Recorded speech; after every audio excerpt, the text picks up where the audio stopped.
Good morning, everyone, and welcome to the Southfield Alumni Chapter, Delta Sigma Theta Sorority Incorporated, Senior Bazaar, Seniors Living Smarter. We are so excited to feel your presence here with us this morning, and we just want to thank you for spending your time with us today. As we kick off our session, I just wanted to extend invitation to our president, if she's able to join. I know that she's having some technical difficulties this morning. If not, our first vice president, Venus J. Brown, to extend some opening remarks. Well, good morning. I'm going to yield for just a second to see if our Madam President is on, but I don't see her popping up yet. Okay, no. So good morning, everyone. Happy Saturday. What a beautiful Saturday is for a beautiful event. I certainly bring greetings, warm greetings to you on behalf of Kimberly Owens Calloway, who is our president of the Saxational Southfield Alumni Chapter, where we have over 500 members. And we are so excited for this day. I want to thank our committee, our chairperson, chairwoman, Terry Faison, as well as all of her co-chairs as they bring forward a wonderful event today. I am certain it is filled with information. So I ask you to get your pens, your paper, your notebooks, whatever you're going to use so that you can take down information as well as participate to the fullest so that you walk away a very knowledgeable consumer. So again, I want to thank the committee, thank all of the presenters today for bringing knowledge and not worried about giving away their Saturday for such an important event. And I do think our president is on the line. And so I will yield to her if her mic is open. And I just want to say, have a great day, have a great program. Thank you so much for attending today.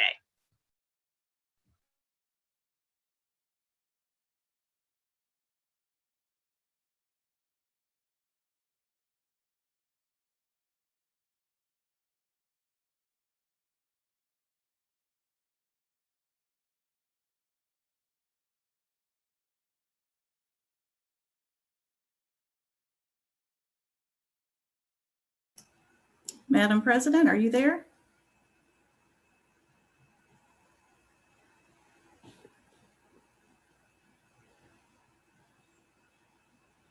Okay.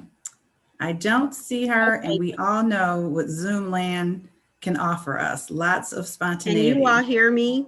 We can now, yes. Yes, so I am not sure what's going on with Zoom, but I just received an unmute button. I just want to thank Sora Venus J. Brown for her welcome. I was here and waiting to present a greeting to you, but she has done a fabulous job. I just wanted to thank the Torch of Wisdom Foundation and also Fifth Third Bank for the collaboration that we are able to continue to bring excellent programming. And I will turn it back over to the committee. And it's a very busy Delta weekend, so I am going to step away for other meetings that I'm involved in. But thank you very much for being here and have a wonderful session. Thank you, President Calloway and Vice President Brown, for joining us to kick off this session. We know that many of our chapter members are double booked today because it is our national organization's legislative event weekend. So we do appreciate those of you who have on two devices trying to do both at a time.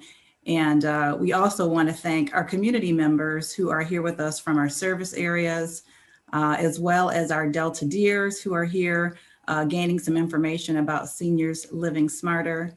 And we definitely want to thank our presenters who are going to bring a plethora of information.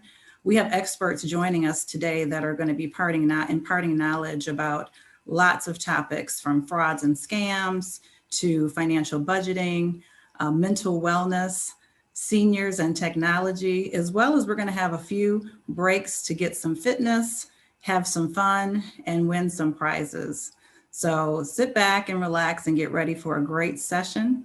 Also want to make sure you're familiar with the chat feature. Why don't you go ahead and find the chat on your device and tell us what city you are joining us from.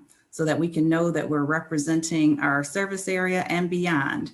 And with that, I will turn it over to the capable hands of the co-chairs of this committee, the Senior Bazaar, Michelle Clark and Benita Shellman. Good morning, everyone, and welcome to the Senior Bazaar event. As you've heard earlier, our theme today is Seniors Living Smarter. My name is Benita Shellman, one of the co-chairs of this event, and one of your hosts for today. You'll meet the other co-chair later. The topics you'll hear today are addressing issues very relevant and current to seniors today. We hope to equip, educate, and inspire seniors to make informed choices and empowered decisions concerning your lifestyles. But even if you're not a senior here today, you'll surely still learn something here today for yourself, and also something you can share with your other loved ones also. So as we stated, we are in a webinar format. Please feel free to engage in the chat. I do see there's a lot of that going on, so thank you. And also, we just want to make a note about the speakers today. We will have time for Q&A at the very end of the presentations. So if you have questions, please feel free to put them in the chat and we will get to them at the very end of their presentations. So as was stated earlier, sit back, relax, and we will begin. So without further ado, I'm going to introduce our first speaker, Ms. Laura Blankenship. Laura Blankenship is the Chief of Staff and Director of Marketing for Better Business Bureau, serving Eastern Michigan and the Upper Peninsula. She has a background in broadcast journalism, as well as public speaking and marketing. Ms. Blankenship has a passion for working for the nonprofit in West Virginia.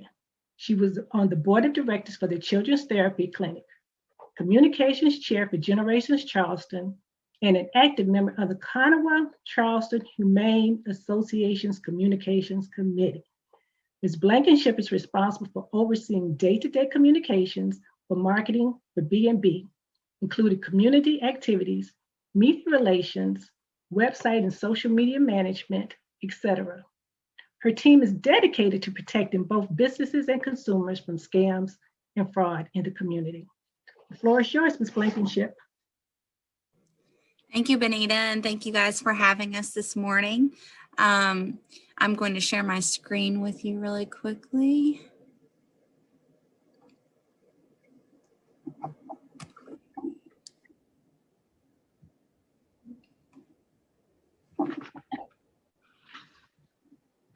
All right.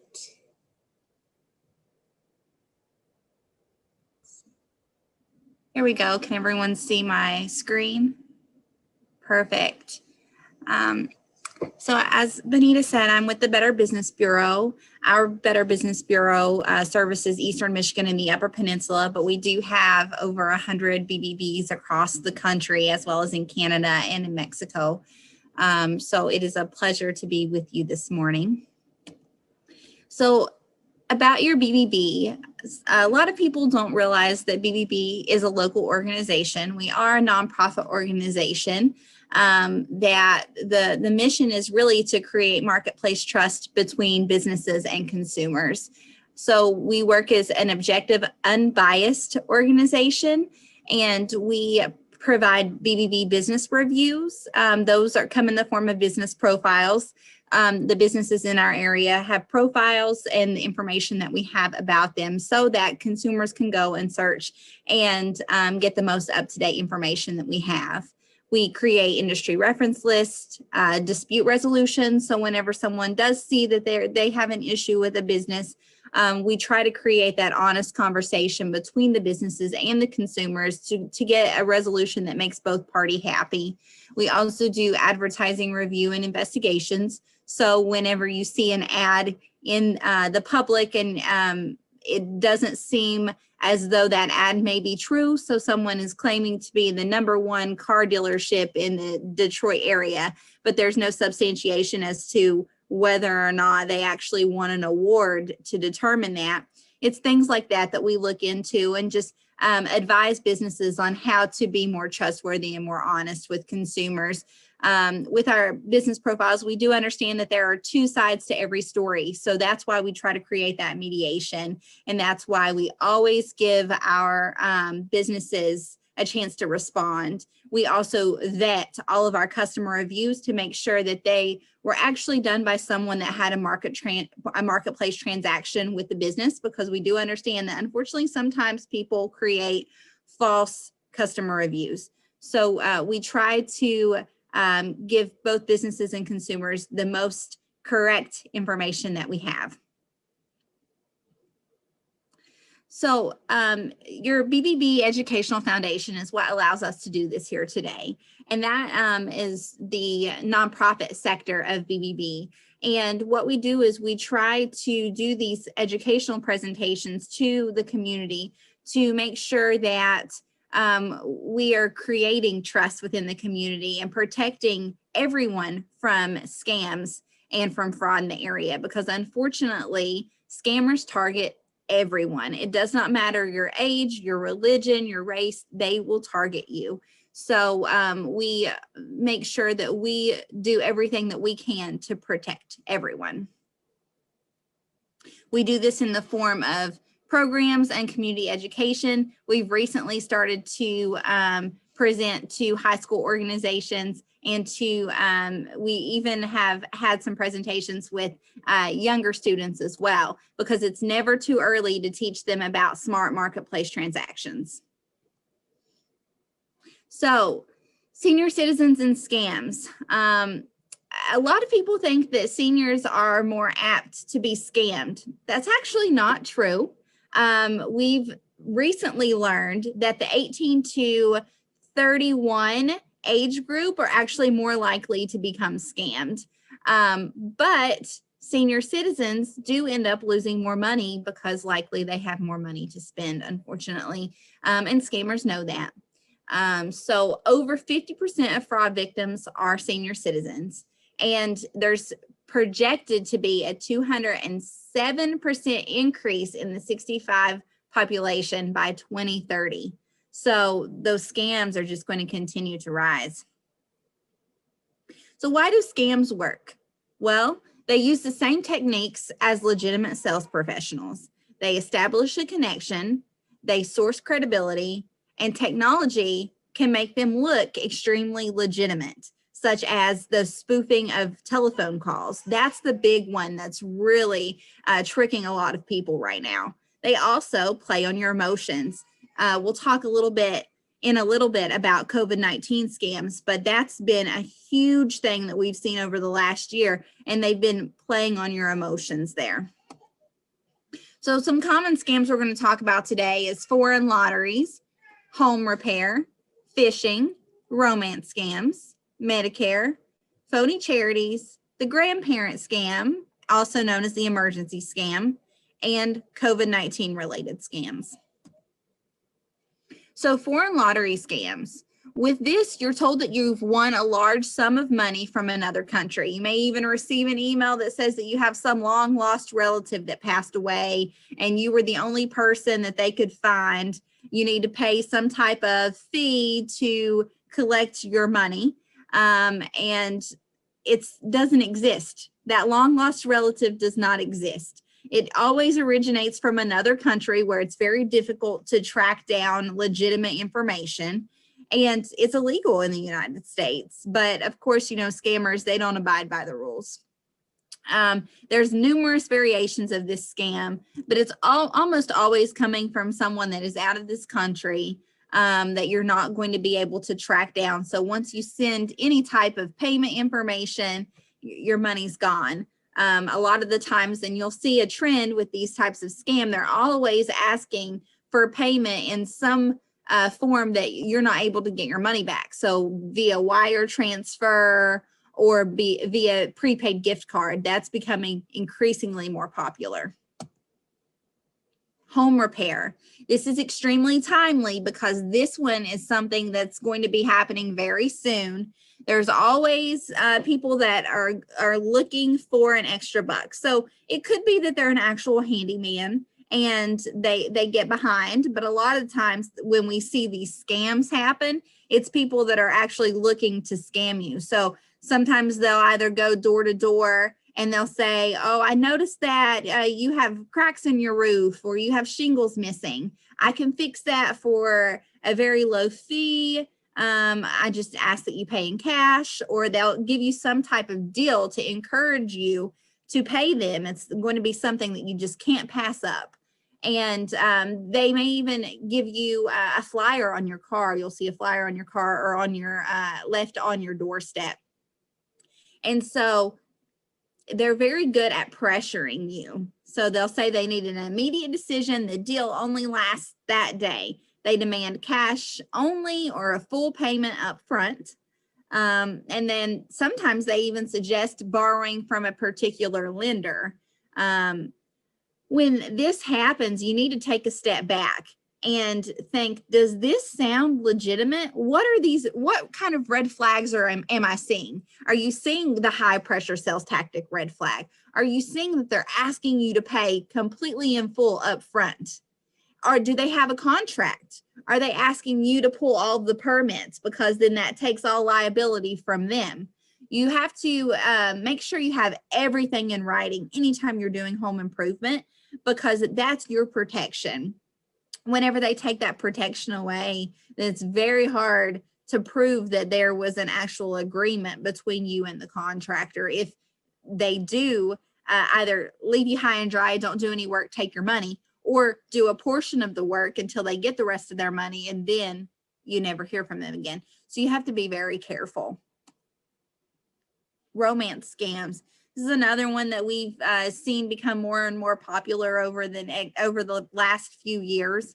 And with this one, it happens most often by email or social media. So how many of you, and I know that we're all virtual, but how many of you have received a friend request from someone that just does not look real? I mean, their photo obviously is usually attractive. They usually have a very nice paying job, and it seems as though they're almost always out of this state or out of this country.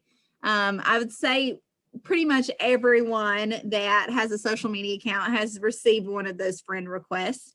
And it's funny because sometimes if you look far enough back in the social media, you'll actually find a photo of the scammer. And they're almost always from another country, usually from Nigeria. We're seeing a lot of the scammers coming primarily from Nigeria when it comes to romance scams. And usually, again, they're attractive, they're out of the state for some reason. So it may be that they are in the military, and so they're working out of state, or sometimes they're even a traveling physician. And so one thing with romance scams, it could be that they're a traveling physician working to help with COVID spread. So they definitely are opportunists, and they take advantage of what's happening at the time.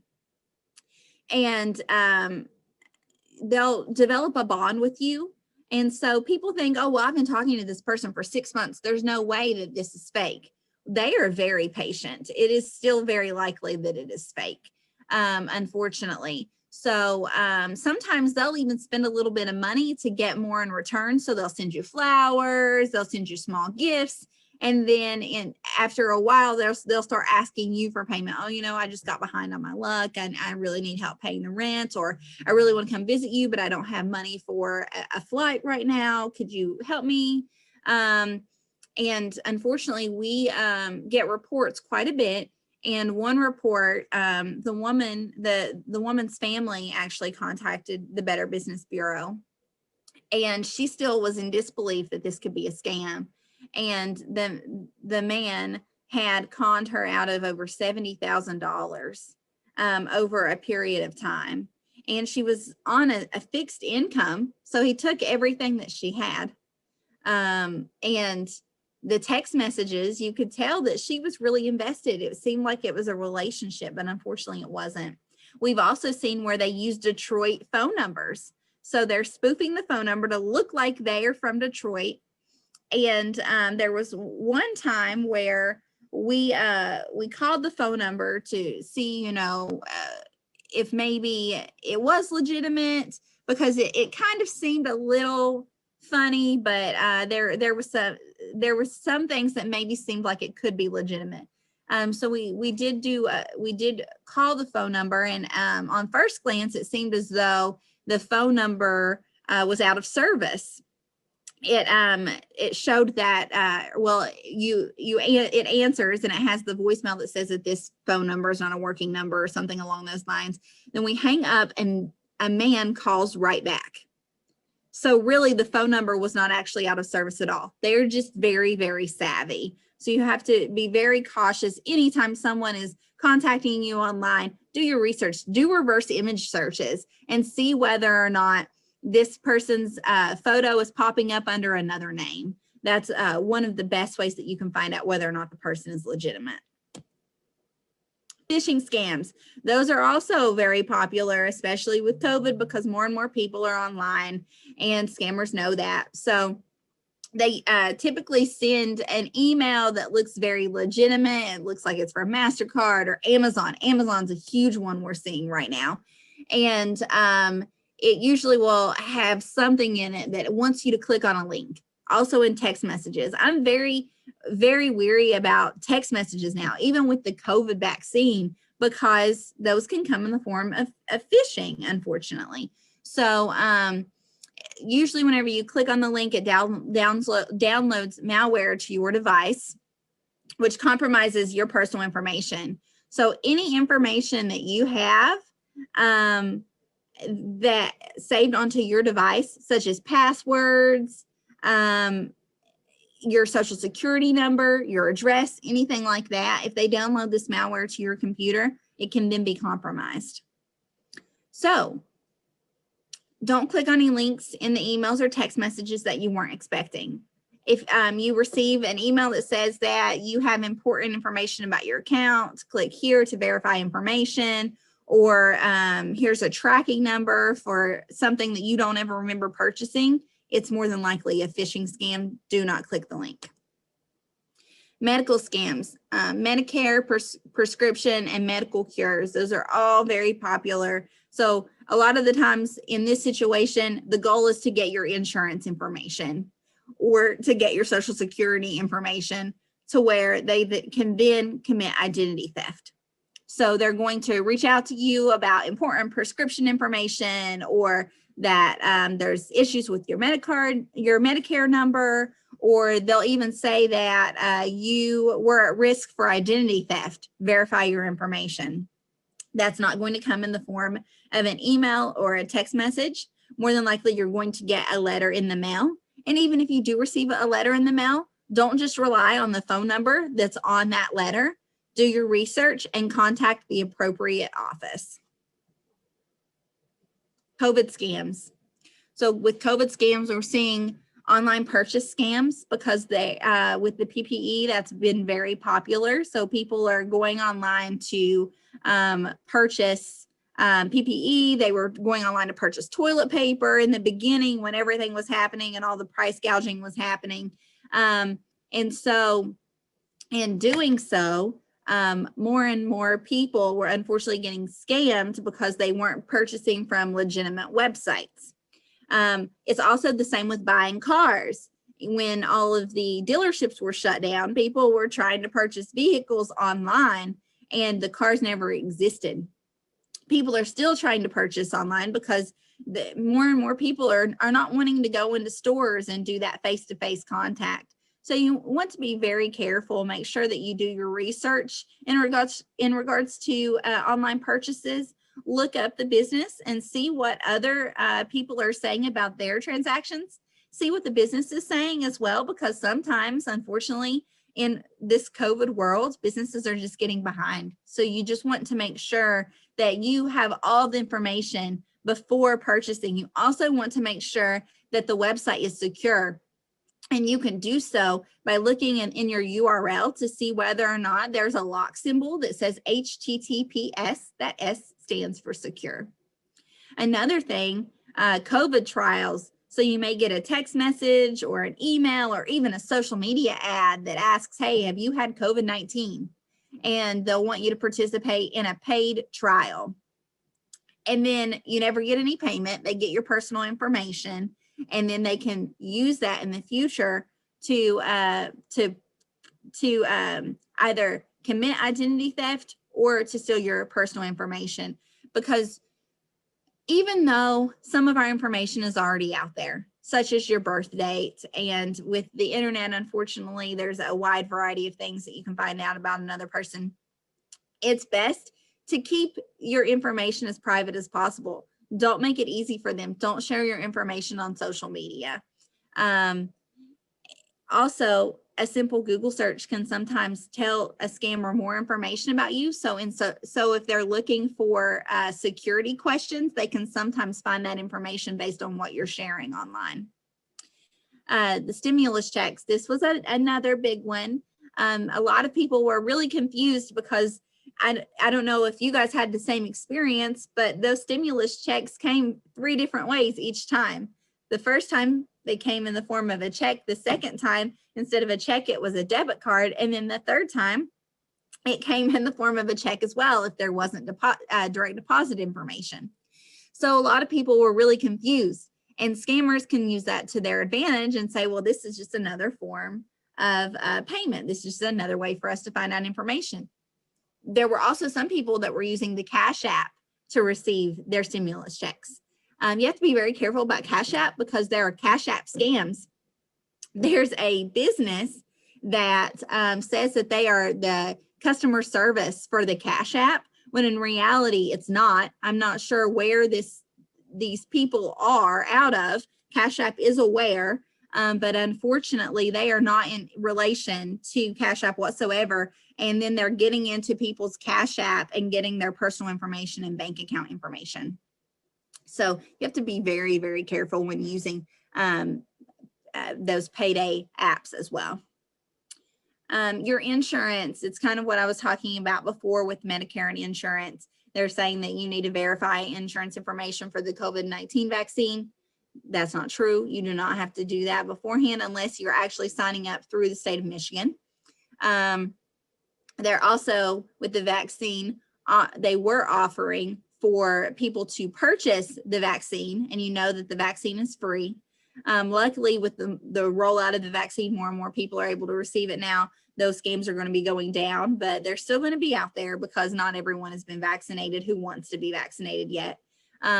So whenever people are offering, especially if they're offering through social media or through the email, those are huge red flags. Those are not legitimate.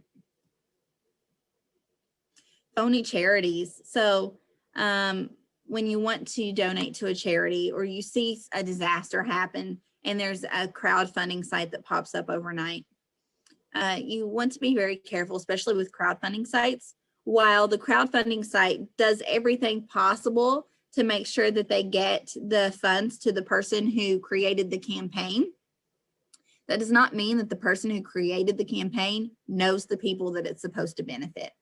So we always say, make sure that you're giving money to people that you actually know, or that you know that these people have actual hands on the ground in that area. With actual charities, a lot of the times these phony charities will use name confusion. So they'll use something that's very close to the actual well-known charity's name. They'll give vague appeals. They'll give excessive pressure. So they may even send you letters in the mail, or they may pressure you on via email, social media. So you have to remember, not all soliciting groups are charities. And again, not everything on crowdfunding sites are legitimate, and it goes for Facebook as well. The grandparent scam, also known as the emergency scam, usually claims to be a relative, and there's always an emergency. They're asking you for money, and there's urgent requests. They're asking you, please don't tell mom, you know, I got in this trouble. I'm in Florida, and I need money for restitution or whatnot, or I'm sick. They were using COVID-19 as well, saying that they were in the hospital and they needed money for treatment. And, you know, when we actually take a step back and think about it, we realize that's not the case. But when you're in the moment and you're worried about your loved one, a lot of people unfortunately act. This is one that they target the elderly, usually those who are 80 and above, because they know that they're not going to be as savvy. We had one report where the woman's mother was on her way to the store to wire transfer money to her son, who she thought her son was in some financial trouble and didn't want to tell his wife and didn't want to call him. So she called her daughter on the way to the store, and she was like, "No, Mom, I'm calling him right now." She called him and it was a scam, and she was on her way to transfer money to him. So this scam does still get people, unfortunately. So to protect yourself, there's a lot of things that you can do. You can put yourself on the do not call registry. The information is right here, 888-382-1222 or www.donotcall.gov. You may say, I've put my name on there and I'm still getting solicitations. Well, if those are coming through, then you know it's a scam and do not answer the phone. If it's important, they will leave a voicemail. Unfortunately, scammers, again, they don't abide by the rules or the laws, so they're going to continue to call you. I know the state of Michigan has been really working to cut down on those robocalls as much as possible. Don't do business with someone who just shows up at your door. Always take time to do research. Never pay money to enter a sweepstakes or win a prize. Don't give out your personal information or financial information. You should check your credit report annually, and you can do that at 877-322-8228 or at annualcreditreport.com.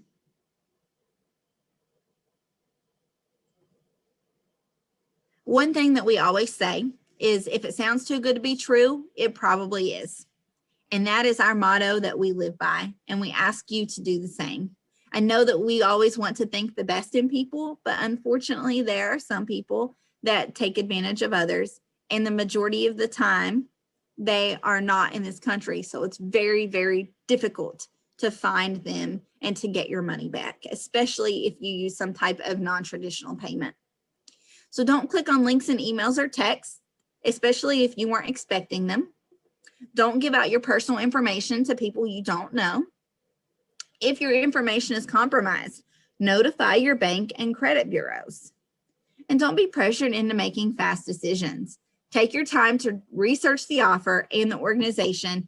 Don't just call the phone number on the paper that you have. Make sure you research and get the legitimate phone number, because these scammers, it's going to be their job. So they're going to make the call seem as though it's coming from that organization. So the answering machine, everything is going to seem legitimate. Call the business directly, never wire money or pay with a prepaid gift card, and check bbb.org. We have something called BBB Scam Tracker. You can go to bbb.org/scam tracker, and it gives hotspots of all the scams that are happening currently in your area, how the scammer contacted the person, and a detailed list of the phone conversation, so you know exactly what the scam looked like. You can also report scams that either actually happened to you or that were attempted at bbb.org/scam tracker. So remember, while seniors are highly targeted by scammers, anyone can become the target of a scam. Check with BBB first. As I said, we do have offices in the state of Michigan and all across the country. I saw in the chat that there were people from out of state. So there are BBBs located in pretty much every state in the United States. So you can contact our BBB at 866-788-5706. Or by going to bbb.org. There's more information about our contact information there. You can also go directly to our landing page at bbb.org/Detroit. And that is everything that I have for you today. That was a fantastic information there. Thank you so much, Laura. I know I learned something, and even my kids who were not even seniors, they're on the line on the program. So I know they took something away from it too. So we thank you so much for that. I think we do have at least one question. Let's see, Terry. Yes, there is one question here from a business owner, actually. She says that she's been contacted frequently to purchase certifications from the Better Business Bureau, like advertising, but wasn't sure if it was officially from the Better Business Bureau. So the question is, does the BBB approach small businesses with pay for goods? So we do approach small businesses for accreditation. So our BBB accreditation is by invitation only. So we go through and we vet our businesses to see if we think that they would fit with our standards of trust. And we will approach businesses that way, but it's more for accreditation and not certification. And our accreditation, we have several benefits that come from that. That includes your business profile and the BBB trusted seal that you can put on your advertising information. But even if you're not an accredited business, we still have thousands of businesses that are A+ rated that aren't accredited. So we still report the most up-to-date information about those businesses as well.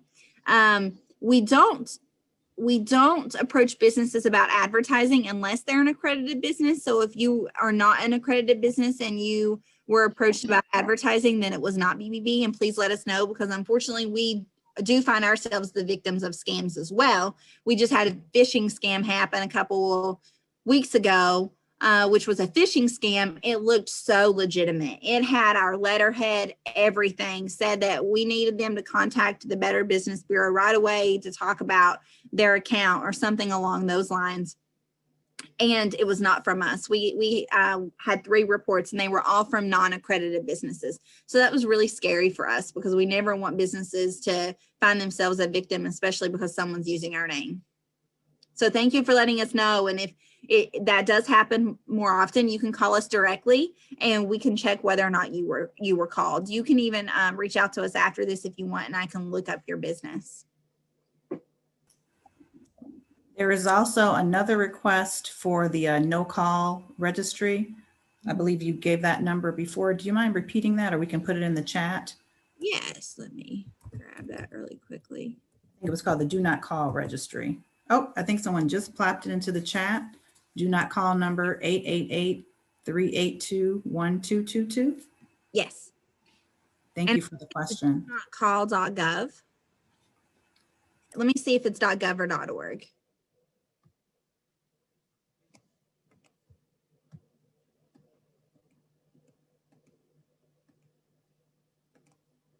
It's do not call.gov.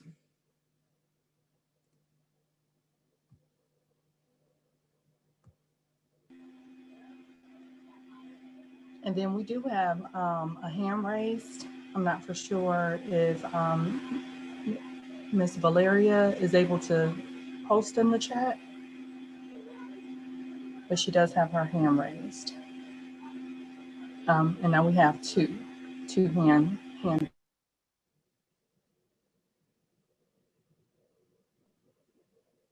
Okay, so for those raising your hands, we're unable to unmute your line. So if you can add your question to the chat function, then we can respond to your question. I'll actually give them access to talk, so I'll do that now. Perfect, thank you.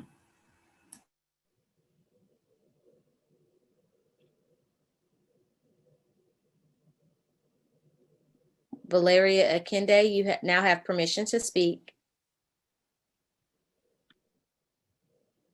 Oh, I'm sorry. I was just responding to an earlier question about how has anyone tried to contact you during the romance stuff where you were talking earlier. I was raising my hand to that. Okay. Yes, unfortunately, people have contacted us about the romance scams, like the one I was telling you about where the woman had lost over $70,000. She was not in the state of Michigan. She was actually in Ohio, but her kids, I believe, may have been in the state of Michigan, or maybe the man.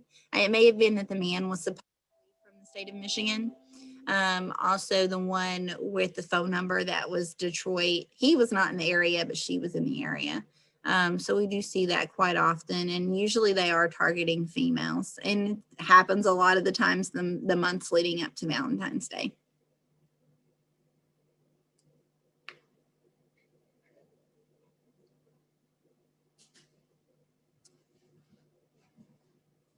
Are there any other questions for me?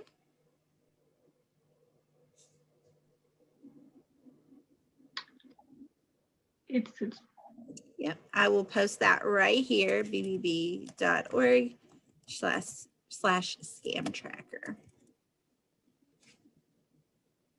Okay, well, do we see any more hands, any more questions? If not, maybe they can still post some questions if they do have some. I don't know how long you'll be able to stay around, but if not, like you said, they can always reach out to you for further questions, reach out to the Better Business Bureau. So that would be great. We so appreciate your time, Laura, such great information and such current information. So thank you so much. We appreciate it. Thank you guys for having me. I appreciate it. You're welcome. Bye-bye. Thank you. Bye.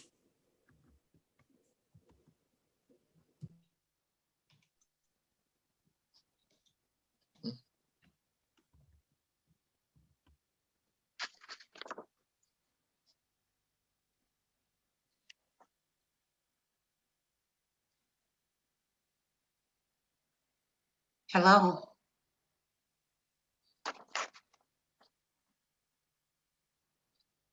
Can you hear me? I can hear you. Oh, okay. Yes. Okay, I am Michelle Clark, and I am one of the co-chairs for the Senior Bazaar. I hope you have enjoyed yourself thus far, and I hope you can stay on for the entire presentation because we have a lot more coming to you, and we have some prizes and fun. So we want everybody to get everything they can out of these presentations and a little bit of fun too. So next we have Jamil Parks. Jamil Parks is a person that gives credence to work ethic, patience, and constantly believes in personal development. One of the phrases of his he lives by is small steps can help achieve big dreams. He was born and raised in Detroit, where he graduated from Cass Technical High School. He earned his bachelor degree from Eastern Michigan University in Business Administration. He has found success in multiple areas of the financial industry with over 11 years of financial experience. Jamil's work experience encompass being CUNA certified financial counselor, an underwriter for City Mortgage and ProMedica Federal Credit Union. Jamil currently serves as a personal banker for over 3 years at the Fifth Third Bank branch in the city of Flat Rock, where he develops and implements individualized programs to help individuals and business achieve their short and long-term financial goals. He has received multiple awards over his career for successfully achieving and exceeding production and quality goals. He lives in Redford, Michigan, with his lovely wife and 5 children. Jamil is a life member of the Detroit NAACP chapter. He loves sports, health, traveling to new places, and trying new restaurants. He can be reached by emailing him at jamil.parks@53.com or calling him at 734-782-4594. Jamil. All right. Well, thank you very much for that introduction. I really do appreciate that. So I definitely want to try my best to live up to that introduction. And I want to thank everyone, especially the Delta Sigma Theta organization, Torch of Wisdom, for allowing me once again to present. So thank you very much. Today, Fifth Third, we'll be talking about our financial empowerment, where we focus on, and we do this by with our Empowerment University workshop. Today's class is part of a program series we call Empower You. The Empower You program was designed by financial professionals at Fifth Third Bank with the employees of our valued partners in mind. The Empower You program is designed to provide you with financial information that will empower you to achieve your goals and realize financial independence. Today's class will provide you with an overview of major financial aspects of your life and help you identify which areas you need to learn more about, possibly through financial classes or through follow-up. We can go to the next phase. All right, so the first question I would like to ask, and I know it's hard with being in a virtual format, but it's what percentage of Americans have a monthly budget? Not sure if we can see that through the chat function, or if or not, I'll give it a few seconds. Just see, I see 5%, 25%. And let's try to see if it's anybody else. And 10%. So according to a survey back in 2019, only 40% of Americans have a monthly budget. So as you can see, it's less than 50%, and that's back in 2019, and we'll talk about the importance of developing a budget as well. The next question I have is to everyone: what percentage of workers are confident about having enough money for a comfortable retirement? And once again, I'll open that back up to see if we have any 10%, 30%, 25 too. Okay. So for this one, once again, back in 2019, and a lot of the statistics that I'm going to be dealing with today would be pre-COVID. So back in 2019, the Employee Benefit Research Institute said 67% of workers say they feel confident about having enough money for a comfortable retirement. I know for everyone here, retirement is coming up really fast. So we're going to try to do our best to just talk about, best ways to prepare with that time horizon being really close. And it's even more telling, only 23% of that same survey of workers are very confident. So once again, it's majority of Americans aren't, feeling confident about approaching retirement. The last question is, what percentage of Americans list money as their number one stressor? All right, and we'll open that back up. Just for a quick 80%, 70%. Yes, it's funny how this number, how the stressor goes up to a higher percentage. So in Capital One CreditWise survey, it says 73% of Americans list money as their number one stressor. So, and I'm sure everyone, no matter what age group or who you are, I know money is always a top stressor, no matter what the demographic is. Today, in our financial checkup, we can go to the next slide. Fifth Third's approach is to focus on three major areas. We're going to talk about the planning, the protecting, and growth of your finances. I'm going to help you to take account for where your finances stand and give you suggestions on how to improve upon the areas you aren't satisfied with.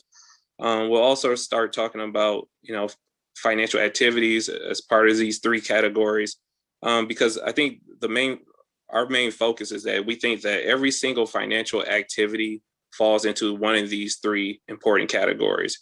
And if you take time, to think about it yourself, we can break down finances you probably can break down your finances into something that is manageable, actionable, and accountable, but all correlate back to those three areas.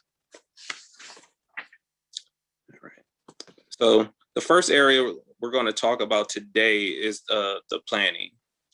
And I always like to start off with quotes because I think quotes are very powerful and can help simplify, different topics. So for planning, we can go to the next page. My planning quote, it says, "If you don't know where you are going, you will end up someplace else." So it's basically you have to take the time to figure out where, and plan where do you want your finances at the end of the day to end up?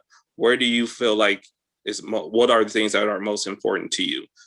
So we're going to kind of go over that and how to plan so you can reach your goals and be successful along the way. So the top two things that we're going to start talking about in regards to the planning of your goals is one, what are the top things that you should consider as far as developing a goal? And also, let's talk about life events. So the first step to creating a financial plan, we can go to the next slide, is to identify your personal financial goals and to anticipate life events.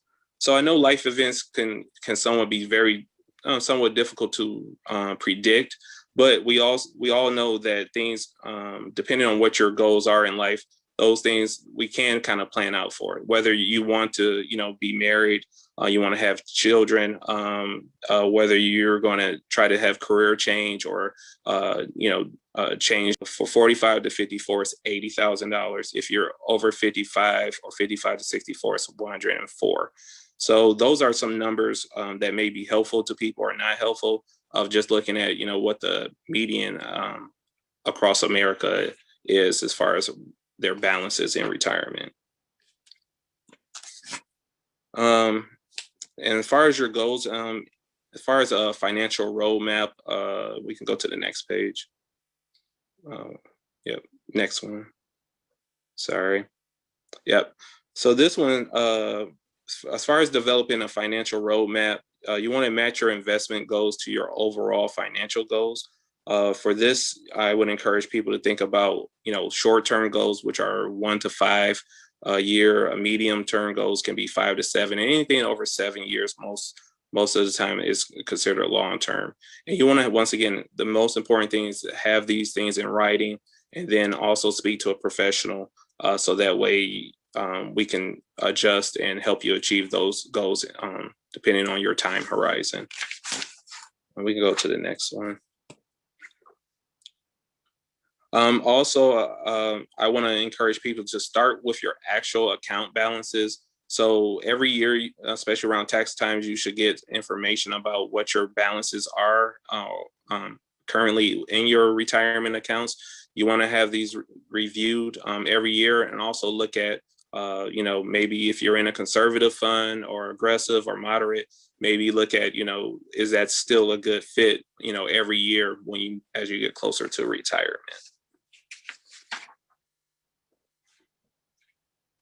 Also, on the next page, it just talks about different accounts that may be important as far as short term. You want to look at savings account, money market, CDs. You're not going to get higher interest rate in those, but it's more for liquidity. And long term investment vehicles would be anything like 401ks, Roth IRAs, pension plans, and mutual funds and things of that nature. I know I just want to make sure I stay on time. So, but I'll, be glad to answer any questions. One of the things with the 10 by 10 challenge, I just want to encourage people, no matter what the age demographic, is that starting somewhere can allow you to achieve, you can achieve large growth if it's in a correct financial vehicle. So even contributing $10 a week can equivalent in 10 years, you can have over $6,500. On the next slide, even, if you add, 10 more, if you're able to add, 10 by 20, so, over a 20-year period of investing, you can have, close to $18,000. It all depends on your annual return, but you can see how, just that small amount can have with compounding interest can allow, small amounts to grow. So that's why I encourage people to do small steps, if, because it can make a big difference as far as your retirement. So, so at the end of this, I just want to, like I said, thank everyone for the opportunity this afternoon to talk to you. But I just want to leave the discussion with a few tips as far as for investments and financial independence. I just want to encourage people to be reasonable in your expectations. Hold yourself accountable as well as any professional that you deal with. And make sure that you meet with them on a consistent basis, if not twice a year, at least annually. Look for additional ways to contribute to your financial goals, and start small if that is what is possible. And that's about it. So thank you very much. And if anyone has any questions, I'll be glad to answer them. Okay, we do have one question. Is there a reason why your credit score for an auto loan may be different than your credit score for a home mortgage? Yes. So as far as mortgages, they're more it's federally regulated, more federally regulated. So the scoring systems in that can be slightly different, where you can get, yes, you can probably get approved at 600. But the thing is, regardless if it's an auto loan or a mortgage, just getting approved is not the biggest factor. Is that what's your interest rate that you're approved for? So usually if you're on the lower tier, you're going to have a higher interest rate than a person that has a higher score. So if you're in the low 600s, you're probably going to have maybe 1% or 2% more than a person that may be in the 700s. But usually the biggest difference between a mortgage and an auto is more of on the regulation side. I hope that I answered your question. There's one question here. Does the 10 by 10 challenge that you referenced include compound interest in investing, or is it only referring to savings? That was with the 10 by 10, it is with a return, I think, of 6%. But once again, it can fluctuate depending on what you have invested. But that for that particular model, I think it was 6%. But right now, in those type of accounts, it's very hard to get above 1 or 2%. So there's calculators that are out there to help you dictate what that will look like in so many years.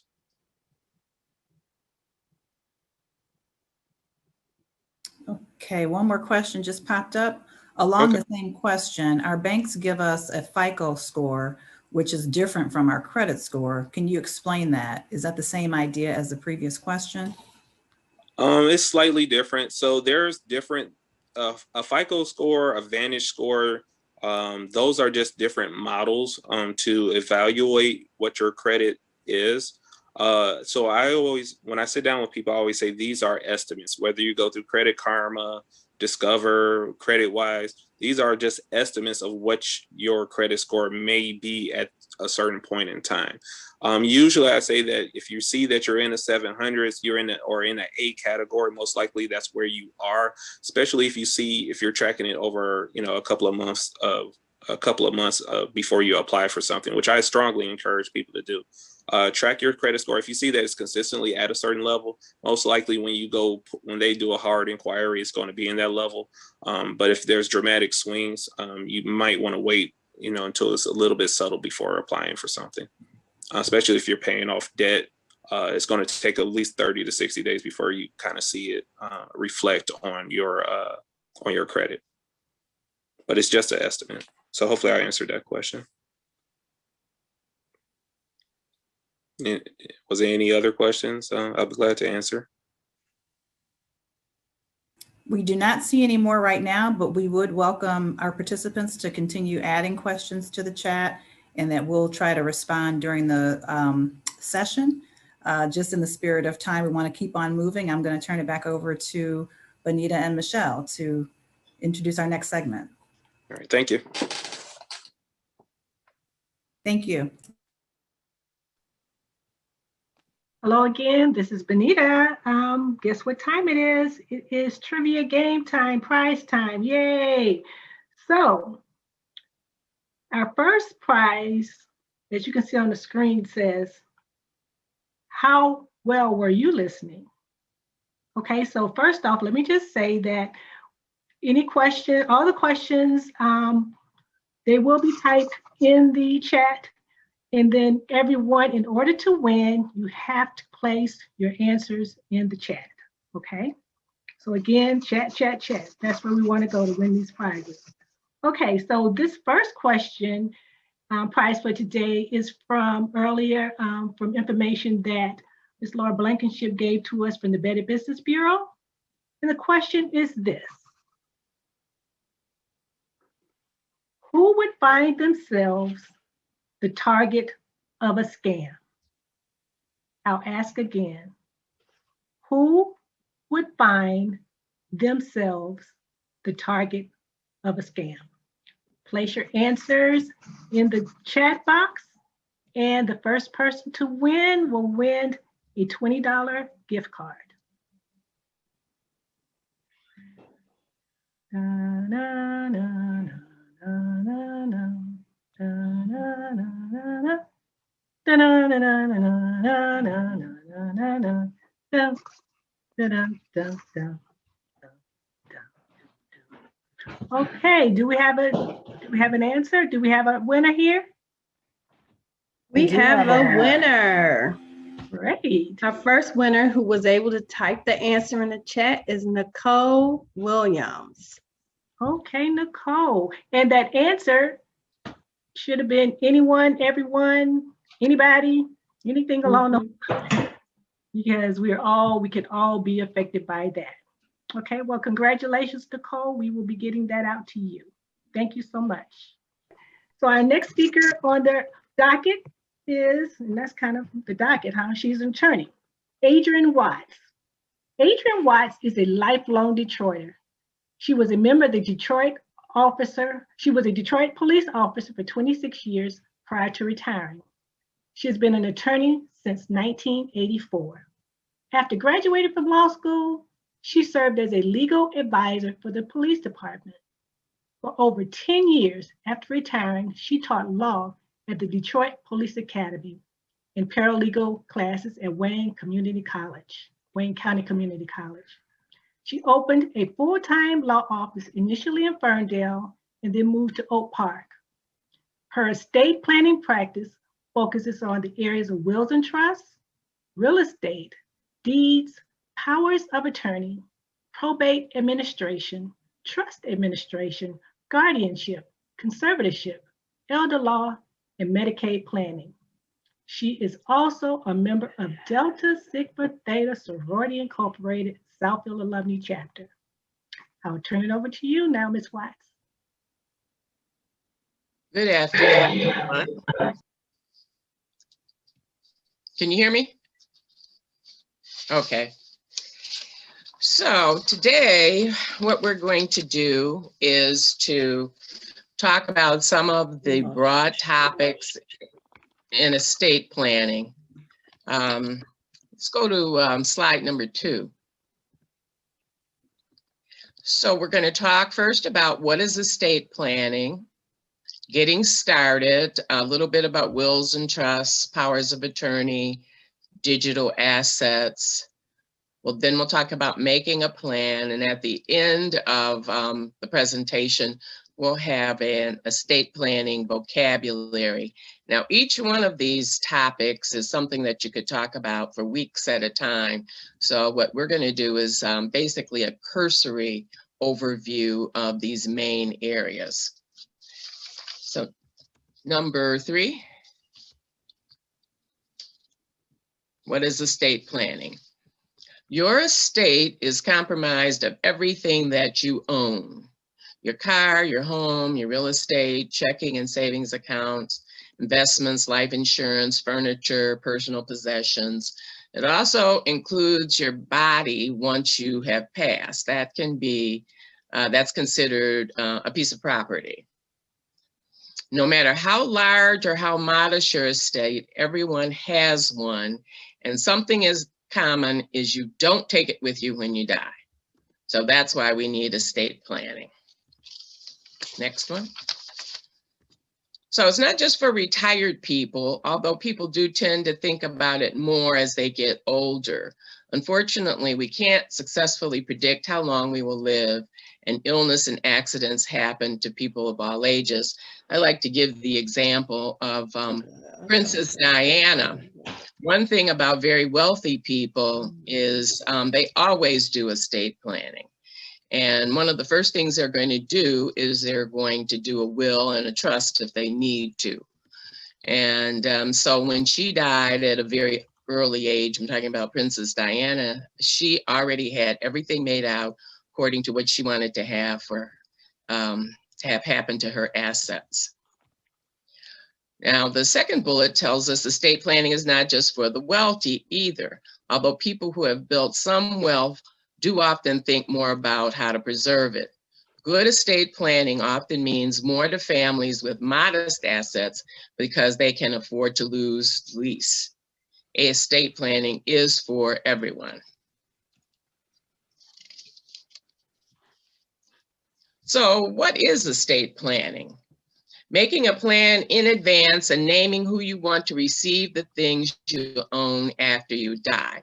It's more than just a will, and it's more than just a trust. Good estate planning should also include instructions for your values, which means your religious, your education, your hard work, your associations such as Masonic or your sorority or fraternity. It will include instructions for your care if you become disabled before you die. So estate planning isn't really all about death either. I like to tell people it's really about not estate planning, but more about life planning. So it will help you even live better. Doesn't have to kick in once you pass. It allows you to name a guardian and an inheritance manager for minor children. It allows you to provide for family members with special needs without disrupting government benefits. Allowed you to provide for loved ones who might be irresponsible with money or who may need future protection from creditors or divorce. So if you have a spendthrift person who can't stay away from the casinos, you can, as part of your estate plan, create a trust so that whatever you want them to have, they can't just get to and then spend at the casino. Same thing for someone who might have outstanding money owed in terms of a divorce, in terms of an IRS debt, those kinds of things. Life insurance, it provides for your family at your death. Disability income insurance to replace your income if you cannot work due to illness or injury. People have already talked about these items right here. And long-term care insurance to help pay for your care in case of an extended illness or injury. If you ever have to go into a nursing home or long-term care facility, long-term care insurance is just invaluable. An estate plan will allow you to provide for transfer of your business at your retirement, disability, or death. It'll help minimize taxes, court costs, and unnecessary legal fees. We call this succession planning. And also an estate plan will be an ongoing process. It's not a one-time event. I have a couple that I did an estate plan for several years ago, and everyone that they named in the estate plan has passed. All their beneficiaries, and the people that they named to be in charge, personal representatives. So now they have to start all over again, finding new people to leave their money to, plus to be in charge. Our next page, getting started. So an estate plan is going to begin with doing your will or a living trust. A will provides your instructions, but it does not avoid probate. A lot of people want to try and avoid probate. I'll say this, probate all by itself is not a really negative experience. Sometimes it's absolutely necessary, but there are ways to plan so that you don't have to go through probate. Any assets titled in your name only or directed by your will must go through your state's probate process before they can be distributed to your heirs. And an heir is an individual that will inherit from you by blood, but also you can leave property to a beneficiary who may not be an heir. A beneficiary would be someone like your sorority or your next door neighbor, or a good friend, or some charity. The process for dealing with real property varies from state to state. So as Michigan residents, if we have property in Florida or Alabama or Georgia that we leave when we pass, there's going to have to be an ancillary probate that's created in the state where that property is located. That'll oftentimes require another attorney, probate fees there. So that's something to think about. There are steps that you can take where you don't necessarily have to have a probate estate open in another state, but this is all part of the estate planning process. With rare exception, probate files are open to the public. There are occasions when the probate file can be sealed. One of the things about probate is the fact that it's open to the public so that anybody that thinks that they might have a claim against your estate can come forward and claim that they have an interest there. This could be some long lost person who says that they're a relative or an unknown child or something. I've had that happen where because the probate estate was open, they got wind of the fact that it was open, and they show up and they say, well, I'm so-and-so's long lost son or daughter. If you don't do probate, none of that ever comes to light if you do it through a trust. And I'm not saying that a trust is the absolute best thing to do for everyone, but just trying to give you some background information on all of the possibilities. Let's go to making a plan. So for the above reasons, a revocable living trust is preferred by some families and professionals. 2 words in that definition. Revocable means that you can change it at any time as long as you are alive, and trust is different than a will. So what happens with a trust? It can avoid probate at death, including multiple probates if you own that property in another state. It prevents court control of assets at incapacity. The good thing about a trust is it doesn't kick in when you die. It can be active the minute that you sign the document, so that you can provide in the trust for your incapacity.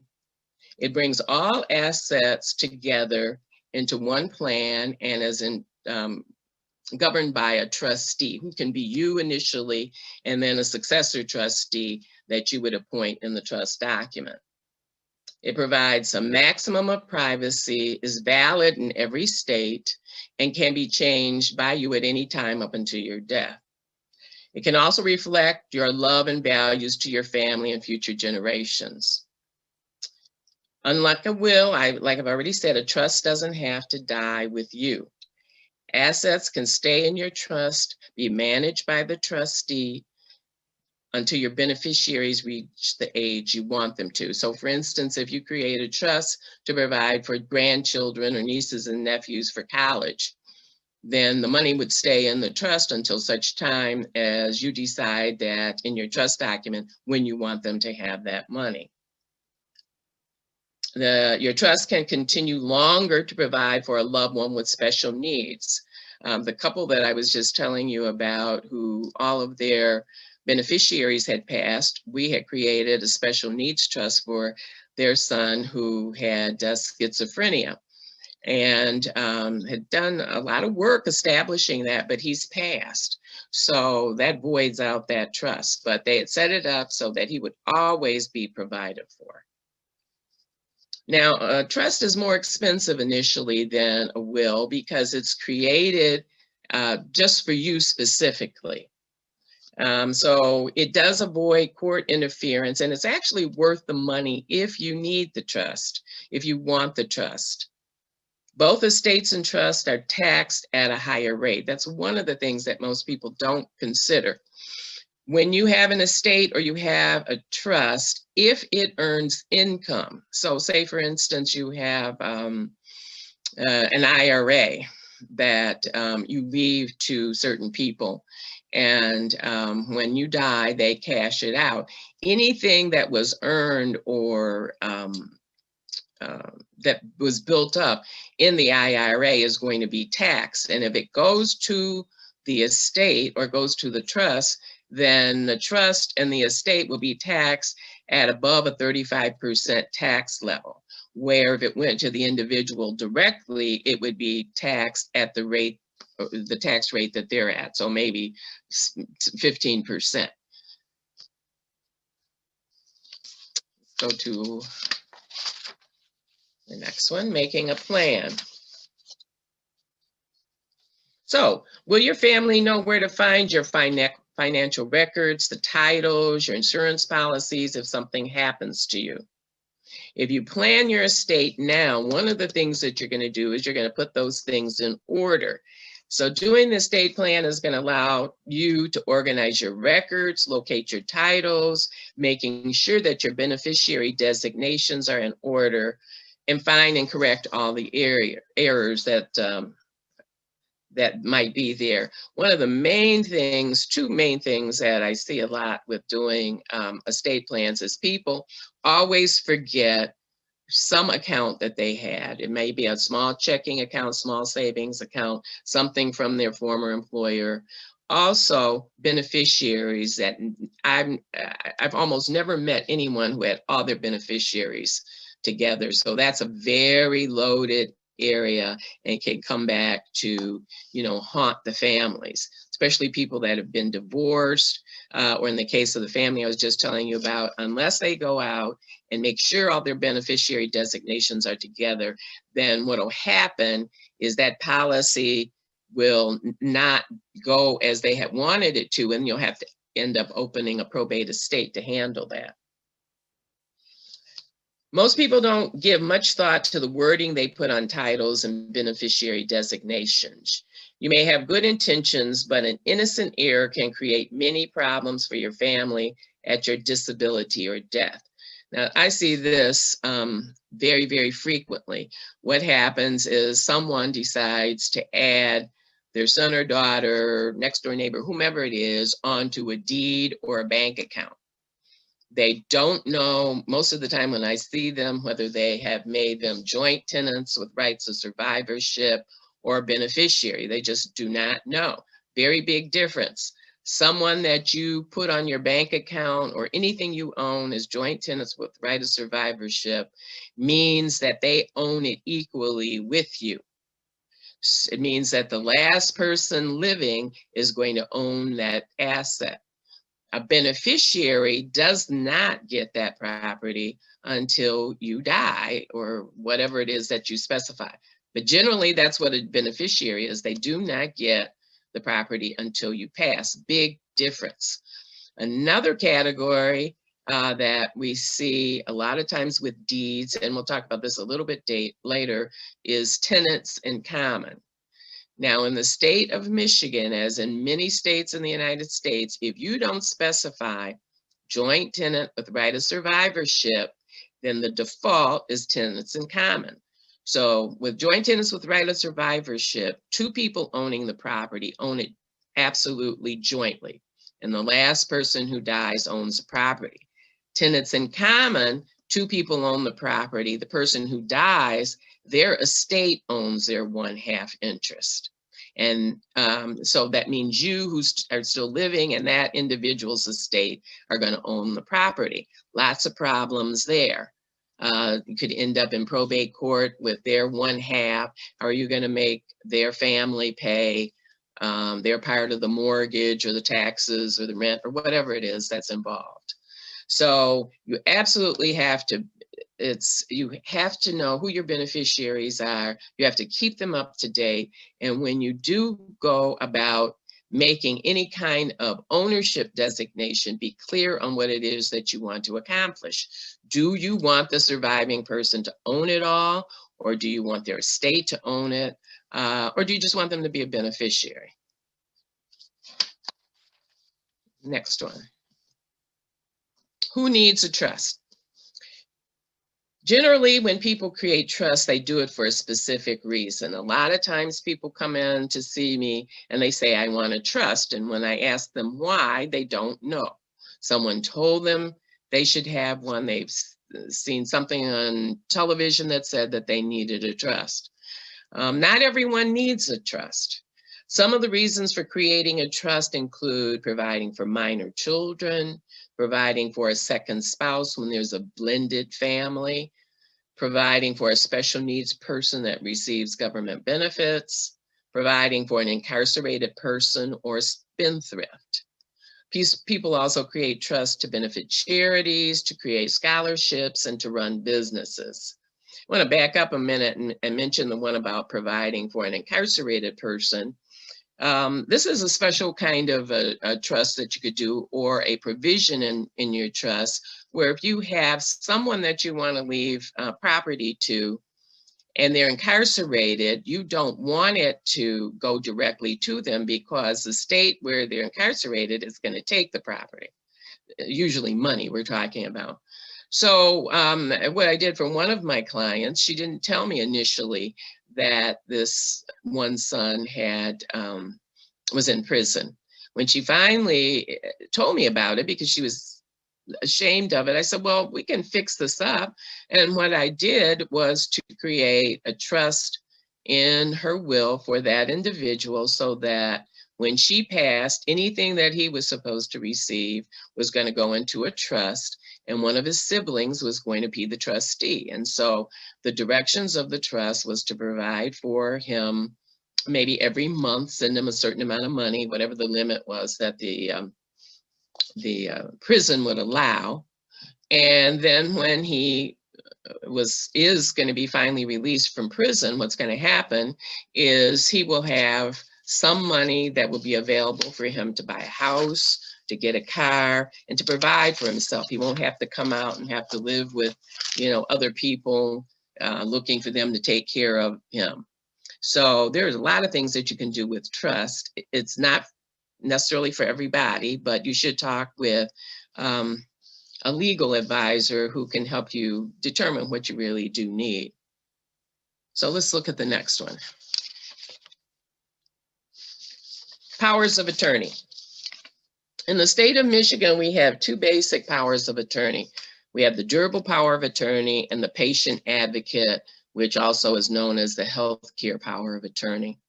The durable power of attorney is often referred to as a business or financial power. The agent controls all of the non-medical issues involving the person, or the principal is what they're referred to.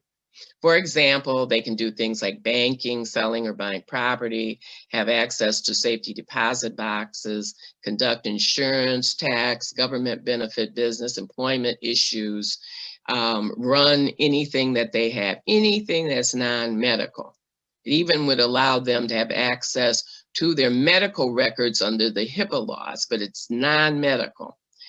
On the other hand, the healthcare power of attorney concerns decision-making regarding medical issues. For instance, where the principal is going to reside, what kind of surgery they can have, who can visit them, anything that has to do with their overall health and well-being. There's a newer power of attorney that came about when the funeral homes lobbied the legislature, because they were put in the middle often by families who were feuding about funeral arrangements. And so this new power of attorney is called the funeral representative. Now, you sign this before you die, way before you die. And what it is you appoint an agent to act on your behalf and make all of your funeral and burial arrangements, including cremation. And it's ironclad. So in spite of the fact that your family may come in and say, well, she never wanted to be cremated, or we don't believe in that, if you have a funeral representative designation, then the individual that you have appointed makes those decisions, and there's nothing they can do about it. It's an excellent thing to have. Next. Making a plan.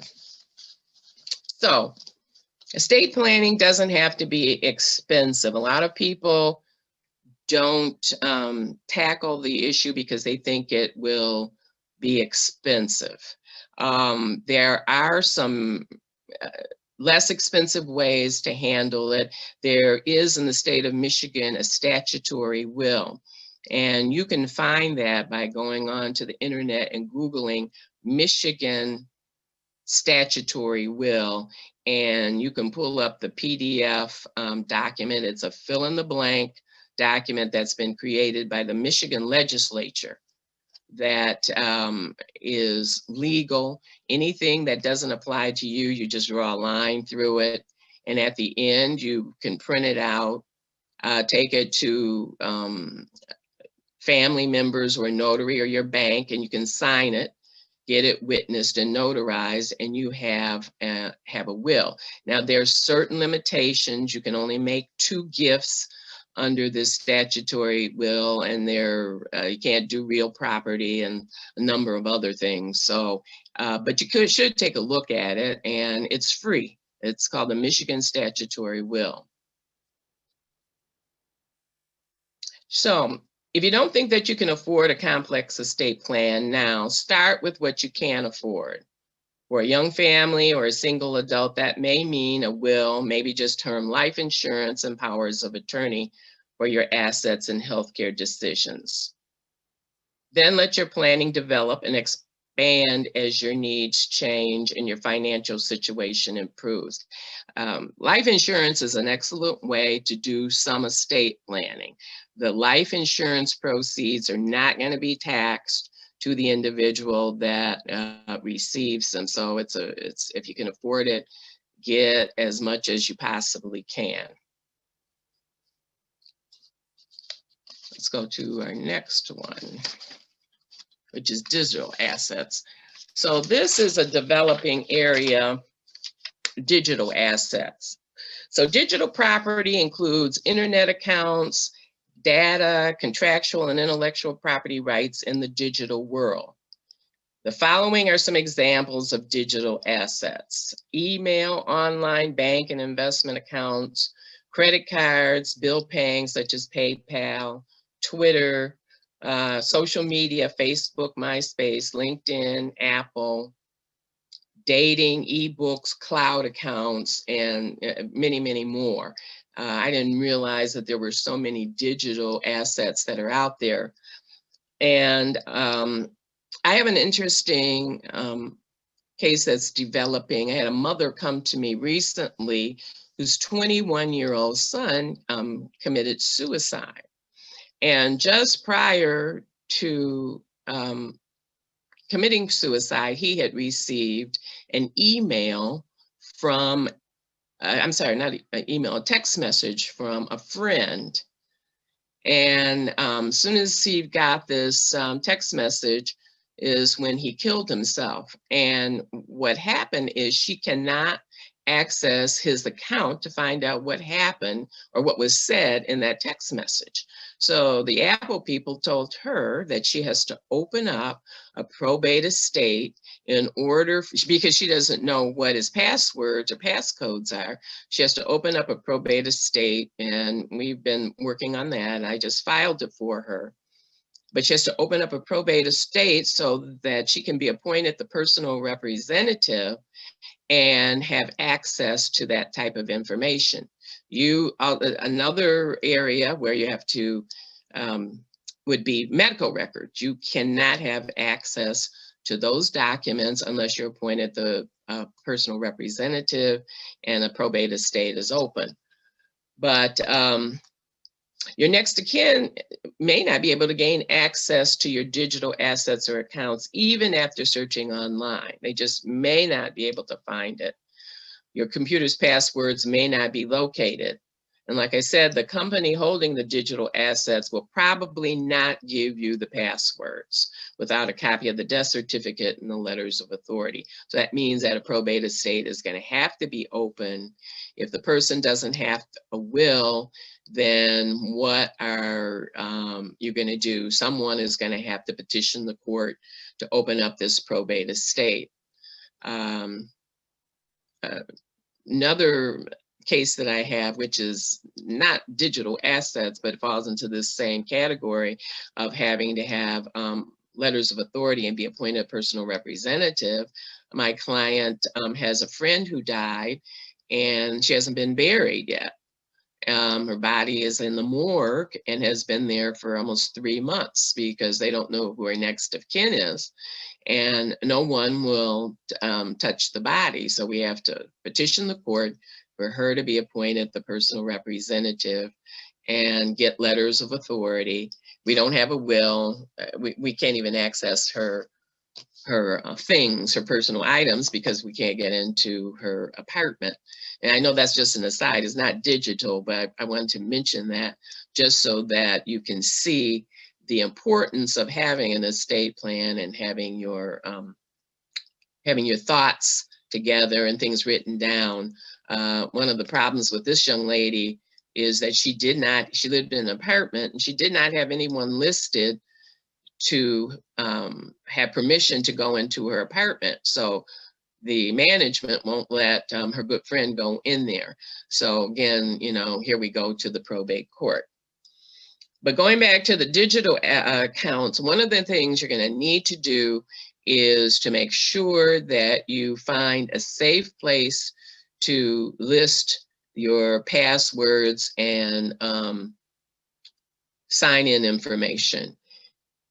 You will have to keep it updated because like me, I forget them very frequently.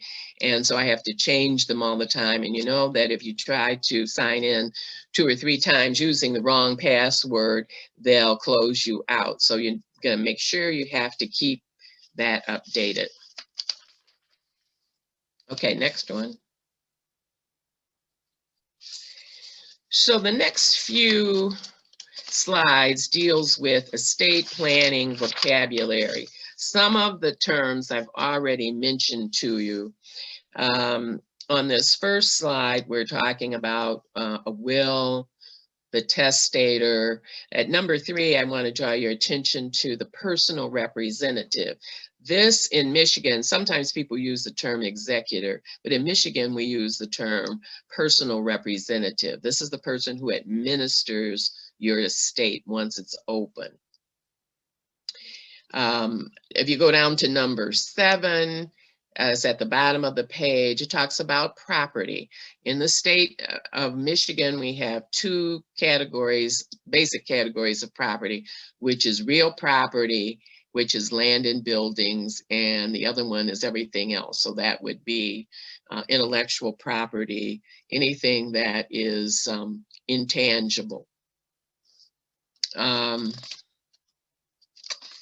let's go to the next one.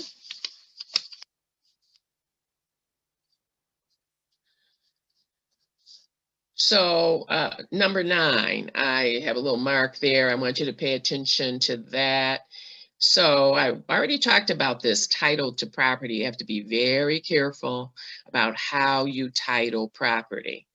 Tenants in common is the default in the state of Michigan. If you want people to own property as joint tenants with right of survivorship, you have to say it.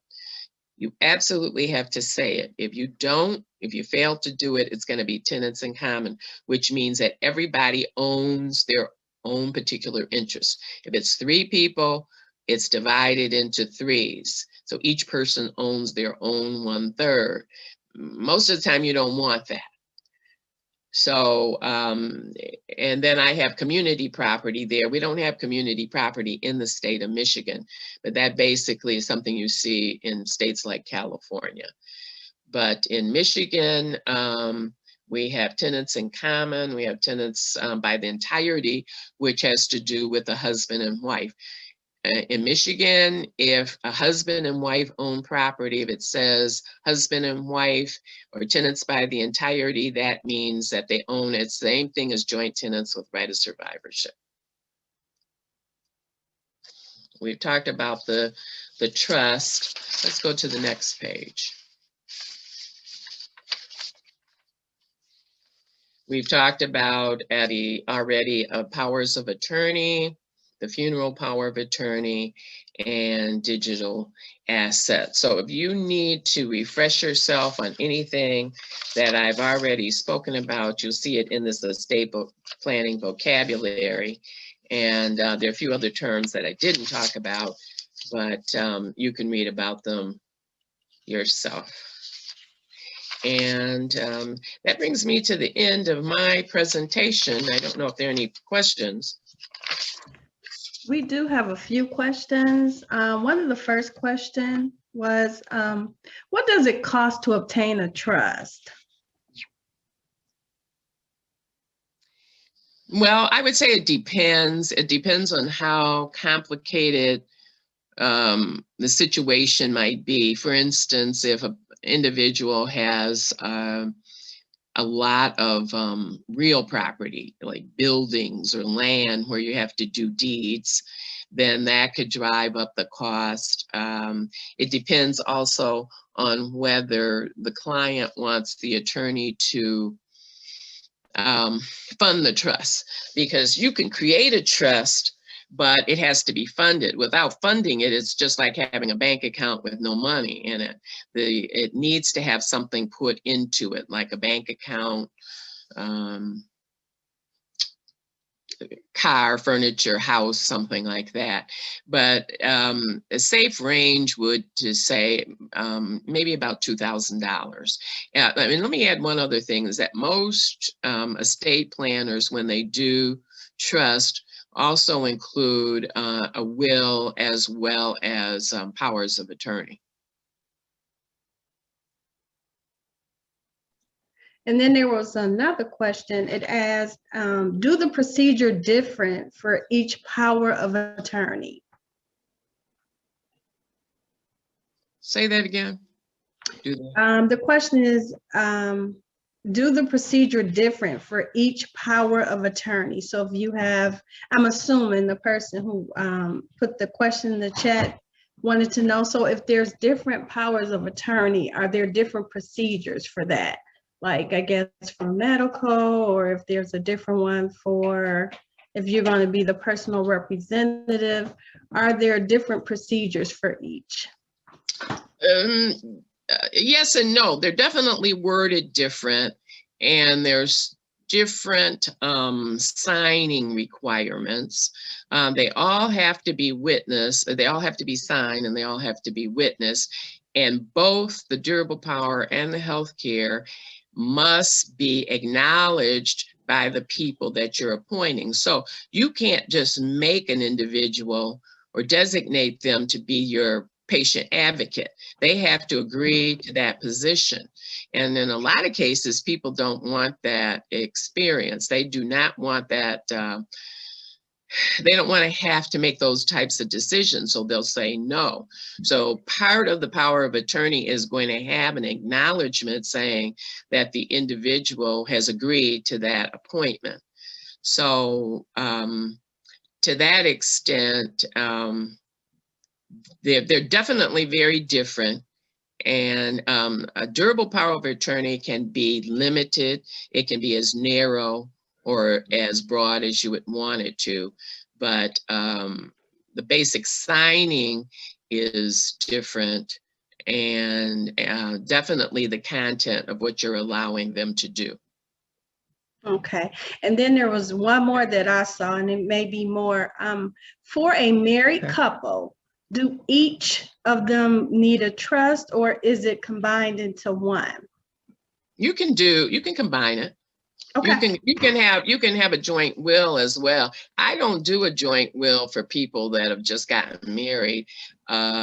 If a couple comes to me and they've been married a really long time, I'm comfortable with doing a joint will.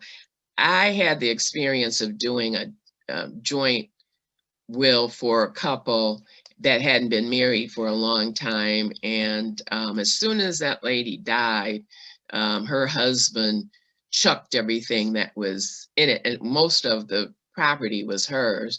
And it was after that I decided I won't do it that way anymore. Usually people that have been married a long time have the same goals and beliefs and values, but he didn't. He changed everything.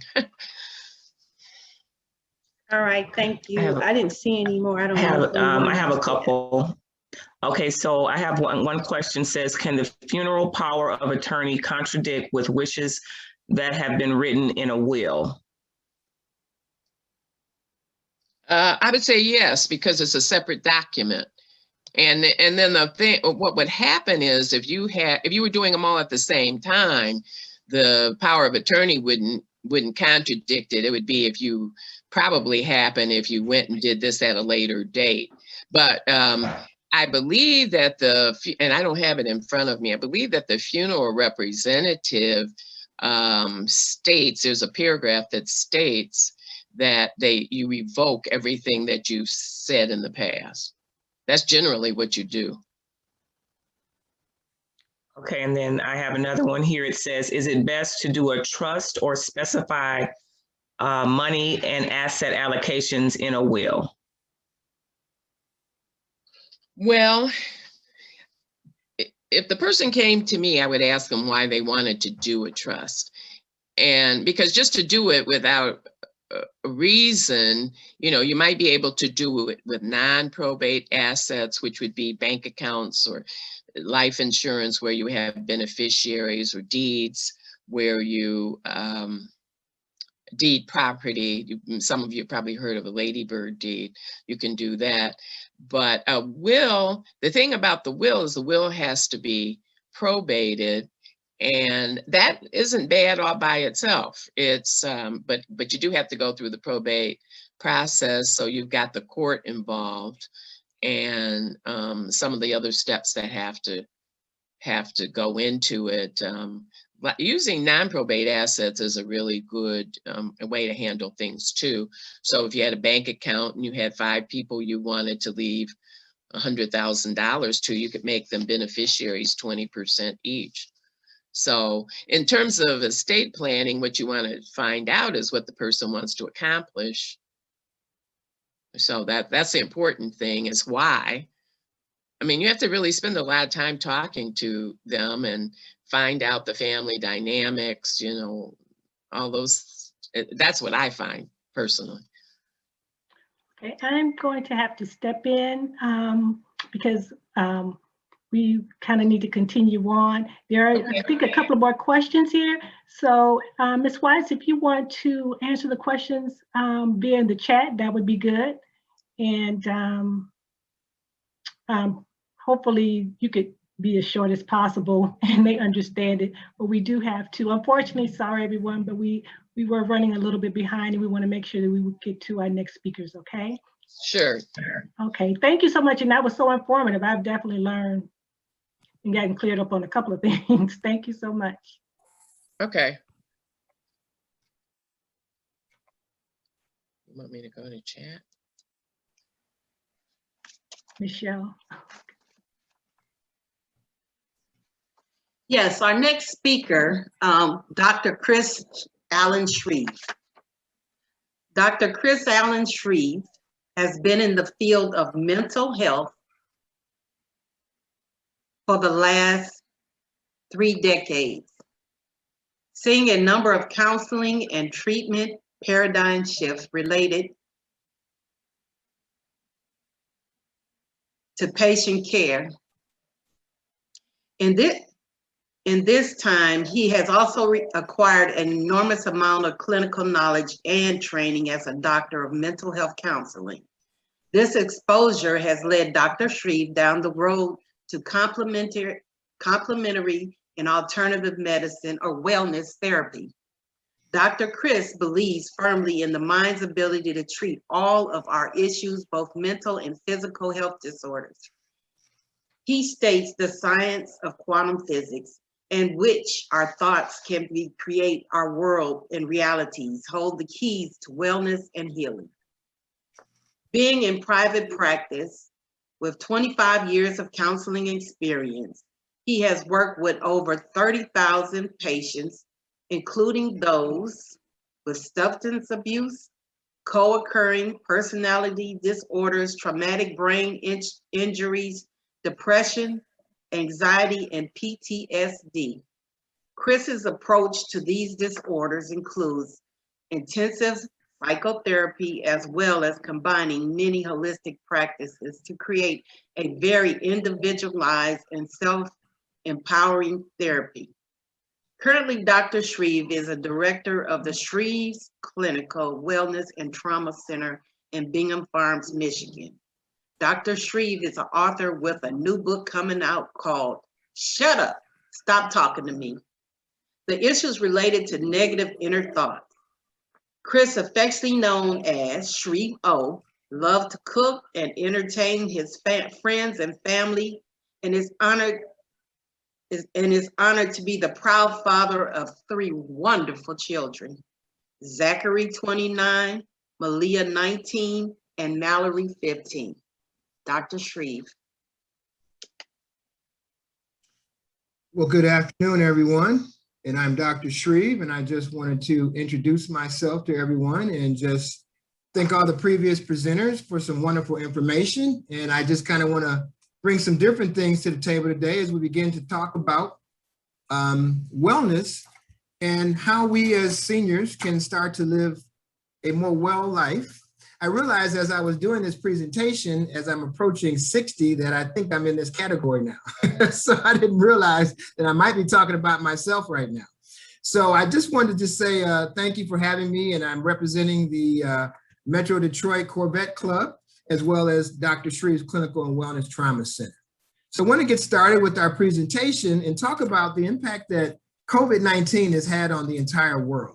And we all know that COVID-19 in the last 14, 15 months has literally affected everyone in our society. There's been no one that's really been unaffected by this pandemic. But what we have found is that our seniors have been greatly affected more than any other population that has been affected by the COVID-19. And we understand now, looking at some of the basic demographics, that over 80% of the COVID-19 fatalities were from seniors roughly over 60 to 80 years old and above. So that represents over 500,000 deaths that was attributed to our seniors. You know, I have my parents and I'm blessed. They are still with me, 86, my dad, and my mom is 83.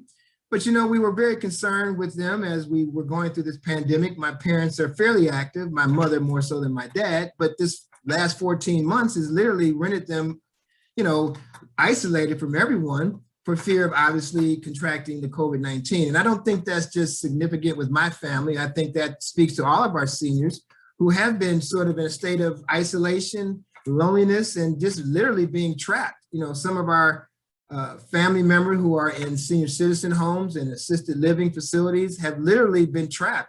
And I think it's heartbreaking to see that their grandkids have to really, you know, talk to them through the glass. And, you know, of course, the many deaths that occurred when many of our seniors were simply by themselves in their final hours. So it's been a really tough time for many of us going through this period.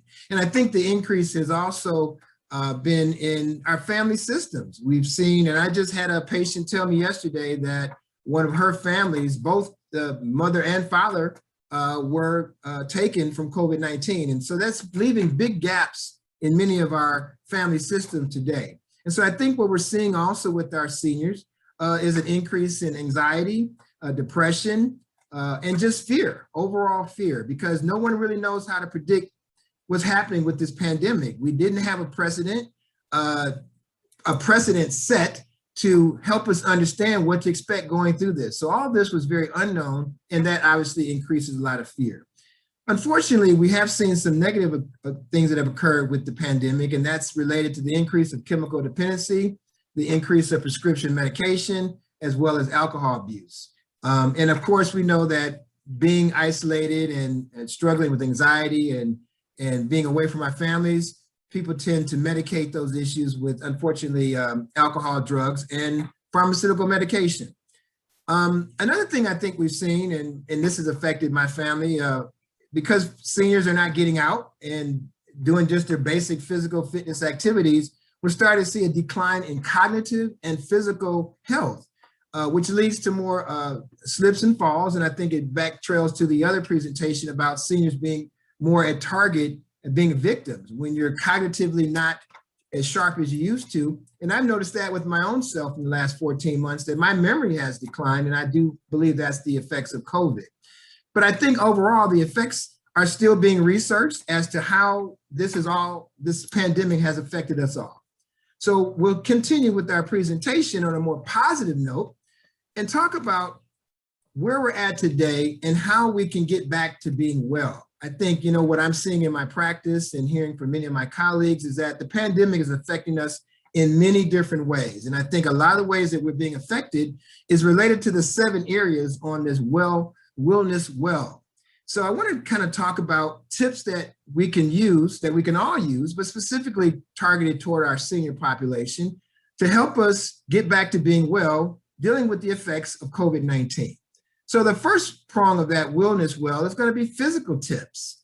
And some of this is nothing new, but I just want to re-emphasize some of these things that our seniors can do to help get back to physical wellness. So obviously walking and talking are great things to do. And many of us have just simply not been able to get out of these facilities or our house due to the weather and due to the anxiety from the pandemic. So walking and talking is a great exercise. Biking, if you're still physically able to do that, is a very low impact activity. Hiking, if you still have your knees about and your balance, these are all great activities.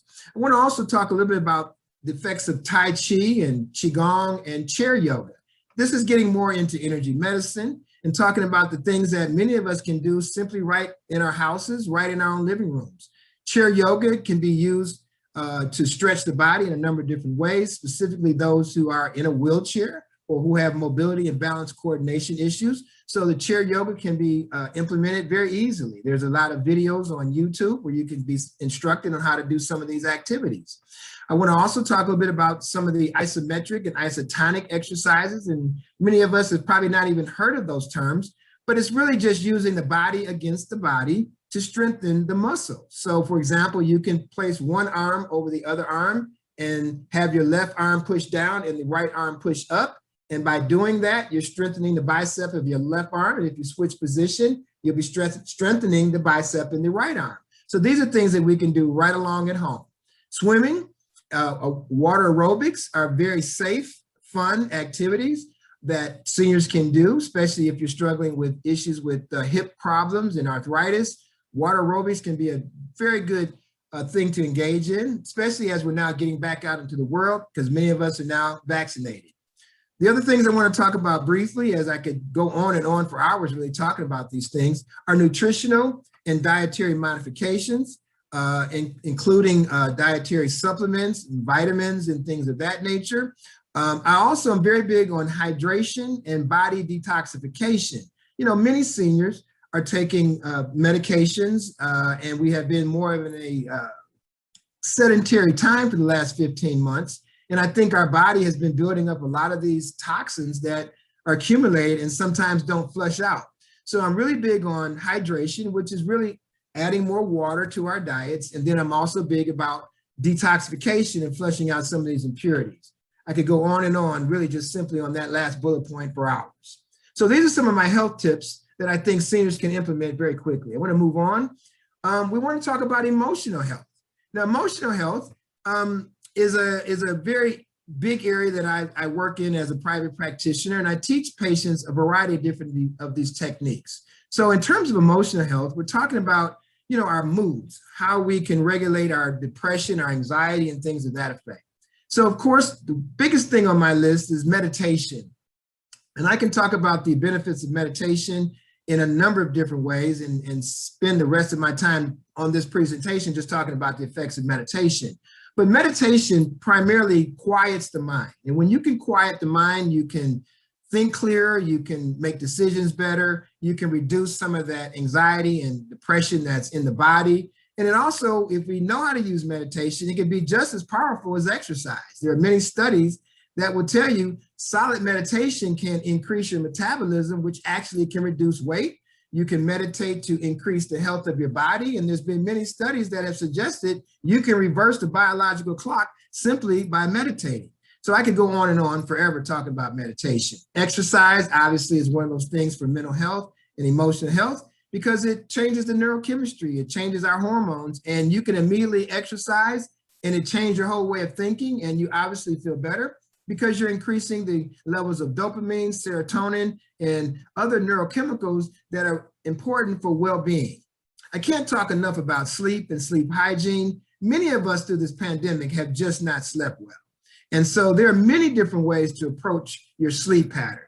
And if you're dealing with anxiety and fear, that's going to keep everybody awake. So there are both holistic approaches, which again go back to meditation and breathing exercises, as well as taking over-the-counter supplements like CBD and other kinds of compounds, as well as medication protocols. I'm a holistic practitioner, so I really don't focus much on medication, but I do focus on medication when it's necessary. And if you're in a very bad sleeping pattern, sometimes you do have to add medication to it. But there are a variety of different holistic treatments that we can use. I think another thing that helps us with our emotional health is keeping track of it, is to do feeling and mood journals, and it's very good to keep a record of how we're feeling each day and then be able to look back a year ago and see how you were feeling a year ago going through this pandemic and be able to gauge your progress or success in terms of how you're feeling and what progress you've made in terms of your mental health. I think another important thing is that we have to get out and just re-engage with people. I think a lot of us have been in this pandemic for way too long and we've got to stay safe, but now I think we might have gotten used to staying at home and it might be more of a challenge to get back out and re-engage with people. So I think deliberate re-engagement is going to be part of our mental health package. And again, many patients have really struggled. I have been working with patients who have lost loved ones. I have worked with patients who have lost their jobs, lost their businesses. So sometimes folks need therapy and counseling. And of course, I add just stress management training, stress management inoculation to help us deal with the effects of the stress that we've been under. Okay, I want to move on to our next slide. So we talk about spiritual health, and this again is a very individualized part, but I do think it's time for us to get back out. And if we were going to church, to kind of get back and re-engaged in our spiritual and religious activities. I think, as always, prayer, meditation, and spiritual cleansing and reorganizing our minds spiritually are very important things as we're coming out of this pandemic. Many of us have lost loved ones. We've prayed for them to stay alive, and some of us have maybe fallen out with our higher power. And so I think this is a time to kind of reassess our spiritual beliefs, our spiritual values as we come out of this pandemic, and to realign ourselves with our God, with our higher power. I also think it's important to begin to read and even write spiritual related material. I noticed that my father, he's been writing poetry, and my mom and dad are very spiritual people. They always have been. And so my dad is reflecting some of this in his poetry. And I think those are very important healing things that our seniors can do because we're not engaging like we normally have. And we need these kind of activities to really bolster our moods and to help us realign with our spiritual strengths. And again, I think just activities that overall increase peace and harmony. We're coming out of this pandemic, but it's not just been a pandemic of a virus. We've gone through racial times, we've gone through some really tough political cycles. And I think, many of us are angry, we're frustrated, we've lost our patience. So I think as part of that spiritual realignment, we really need to kind of come to our own sense of inner peace and harmony and try to reflect that in our lives and to project that out to other people. And I think the last point here is obviously striving to find the good in all people. And I don't know if we naturally do that. I think we're wired to criticize and critique folks. And I think that it's important that we begin to find the good in all people. I want to move on here as we have so much to talk about today. The next step, I want to talk about environmental health. It's ironic, this morning I was watching the news and they had an expose on microplastic in our water. And many of us are like, microplastic? Well, we're finding microscopic plastic particles in all of our bodies of water in the world. And these are microscopic plastic particles that do not break down completely. They get eaten by the food, the fish in the sea. And if we eat these fish, we can also be contaminated with some of this microplastic particles.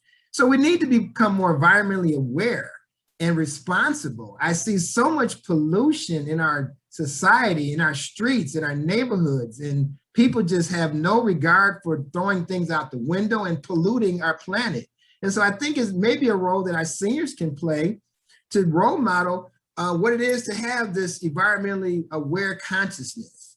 And I think it also relates to maintaining healthy spaces and healthy boundaries with people.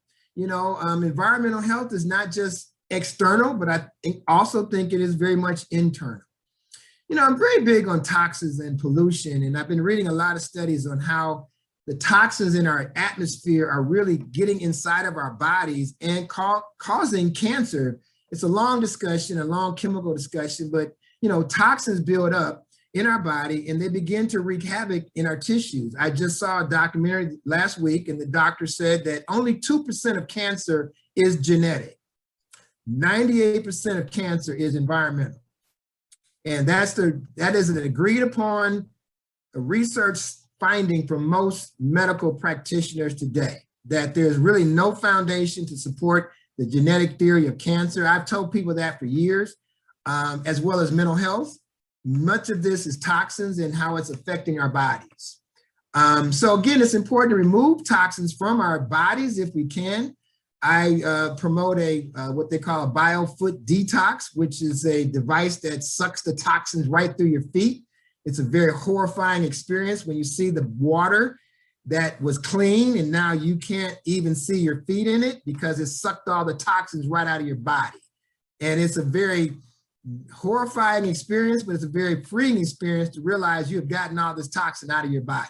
So I'm very big on that. So that's related to our food chain and a number of things that we're putting in our body.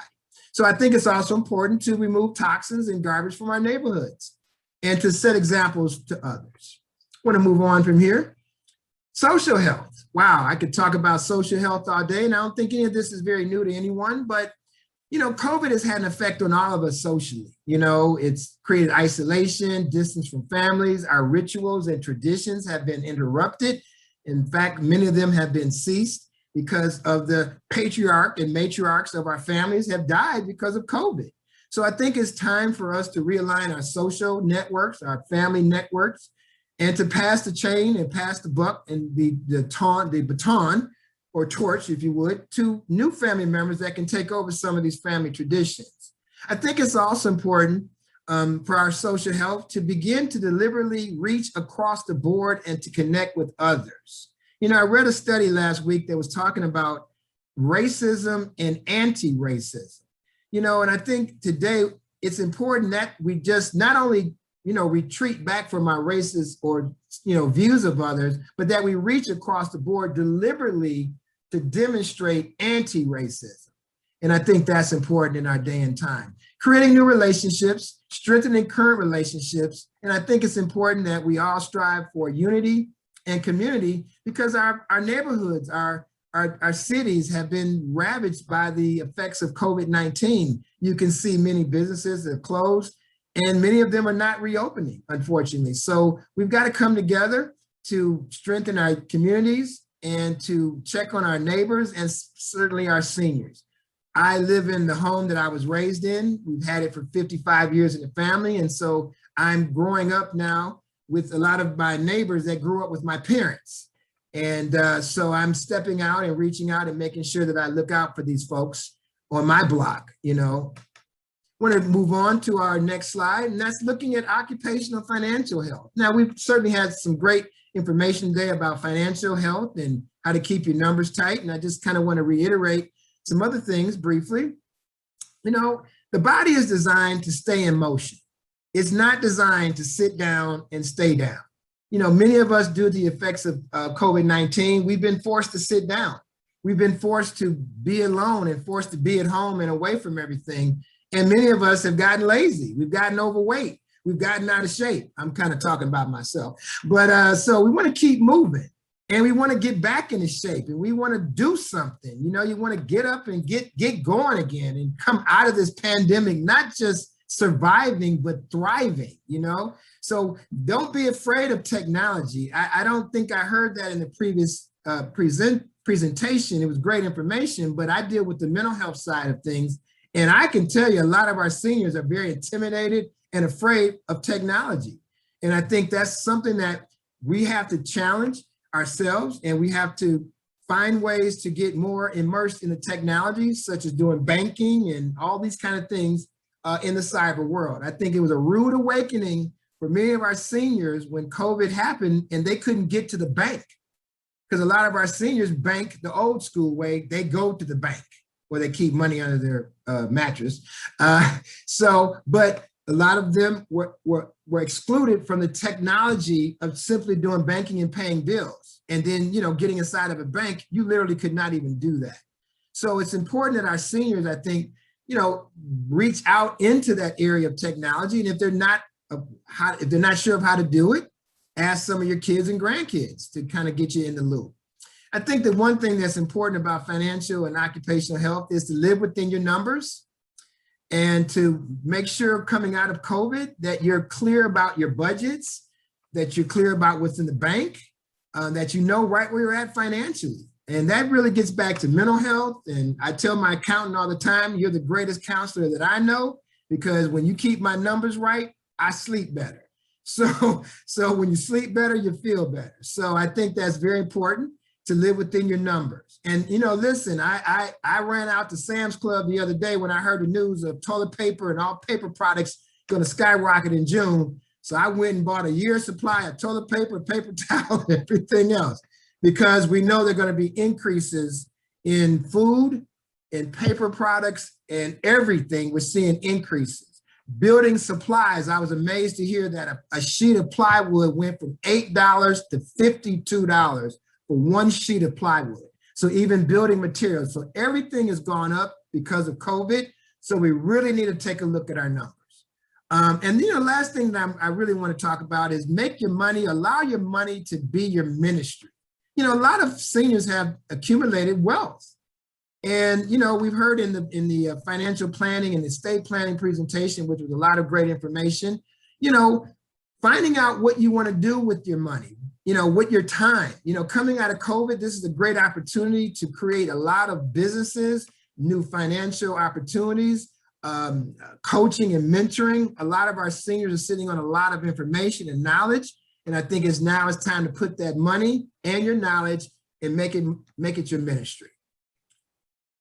So my last slide, I believe, is going to be talking about intellectual health. And, you know, intellectual health can talk about a lot of different things. The way I see it, it's a couple of different ways. I think it's keeping your mind mentally and physically sharp. So I think that really focuses on things like creative exercises, like, you know, Scrabble and chess. And, you know, I forgot, I was talking to one of my colleagues actually about this presentation. He says, oh, crossword puzzles. And I'm like, oh yeah, crossword puzzles.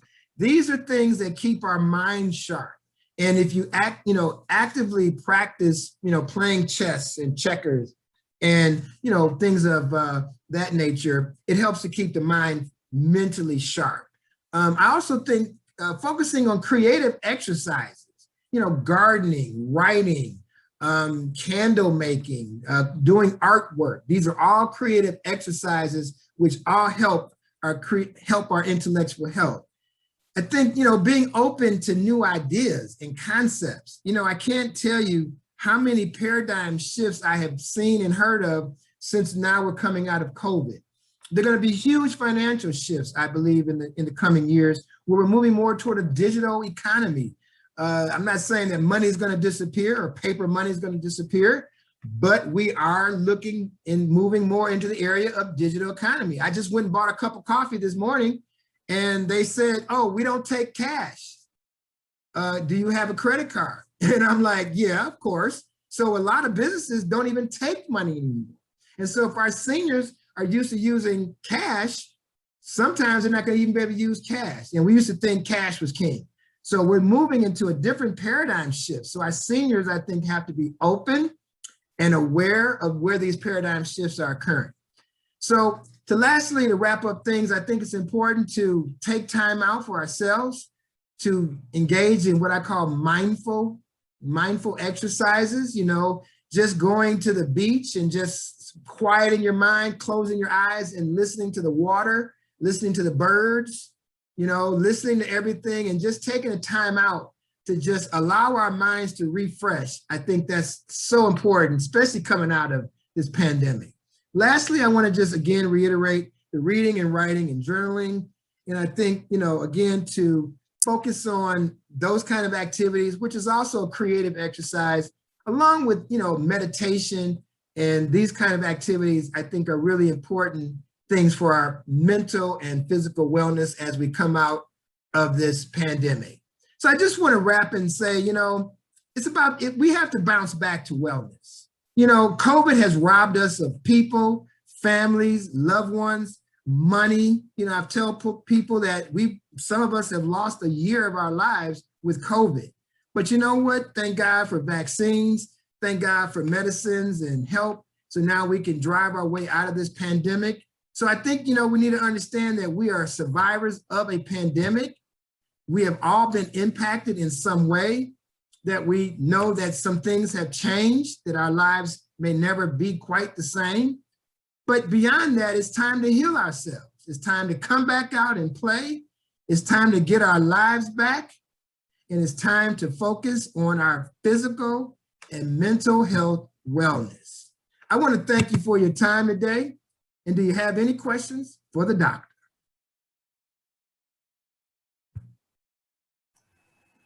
Dr. Shreve, we want to thank you. We only had one question and we know we're running very short on time, but there was a question asking if there is an advantage to meditating in silence versus using a guided meditation method. That's a good question. I tell people and I teach people meditation that if you want to start out using meditation, as I said, again, it's one of the most powerful things you can do to clear your mind, to actually increase health in your body. In fact, it may even be more powerful than walking and exercising if you know how to use your mind that way. Guided meditation, you're listening to someone who's guiding you into a meditation to quiet the mind. Freestyle meditation, which is what I kind of call folks who just sort of sit in silence and try to quiet their mind on their own. If you can do that, then that's great, then go freestyle.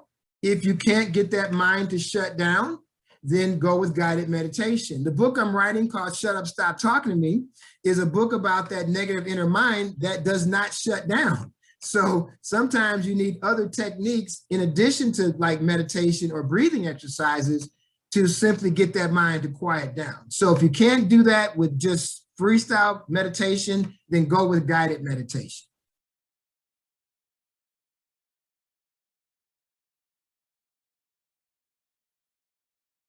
Any other questions for the doctor?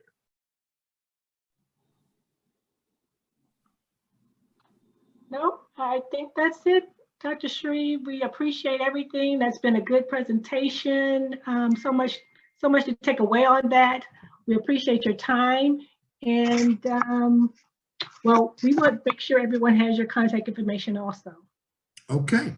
Well, they can reach me at Dr. Shreve's Clinical and Wellness Center in Bingham Farms. I also have a website. You can type in dr.chrisallenshreve.com. I think it's on the beginning of the PowerPoint presentation, I think. And but certainly if anyone wants to reach me, you can Google me. I'm very well out there in all the search engines, and you should be able to find me very easily. Sounds good. Thank you very much. Thank you all, and I really enjoyed being here to present. Thank you. Thank you. Okay, our last question here for this prize giveaway is a question that's going to have to be, you're going to have to remember what Dr. Shreve just talked about. It is from his talk, and this is a question that he asked me to ask. The question is this, and again, you must put your answers in the chat. And the question will also be written in the chat. The question is this: what is the best exercise to do? Running, jogging, walking, meditating, yoga. Again, I'll ask the question, what is the best exercise to do? Running, jogging, walking, meditating, or yoga? Put your answers in the chat. First person wins a gift card, $20 gift card. Are we getting any answers?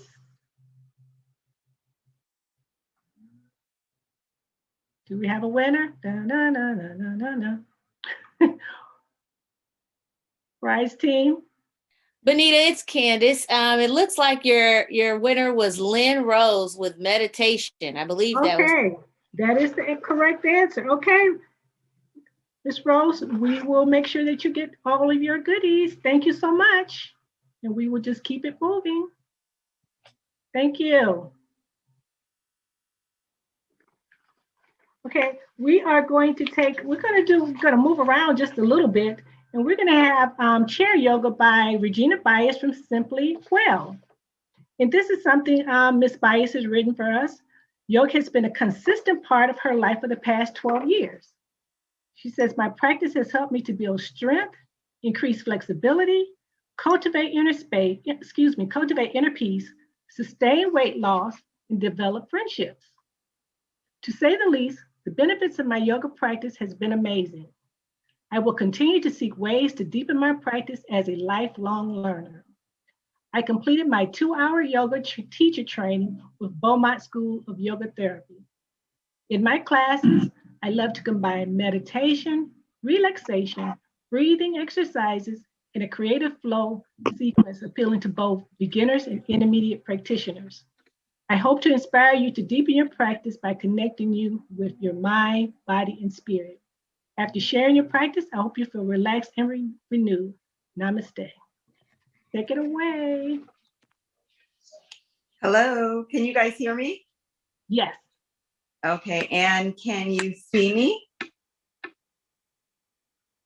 Because I don't see myself.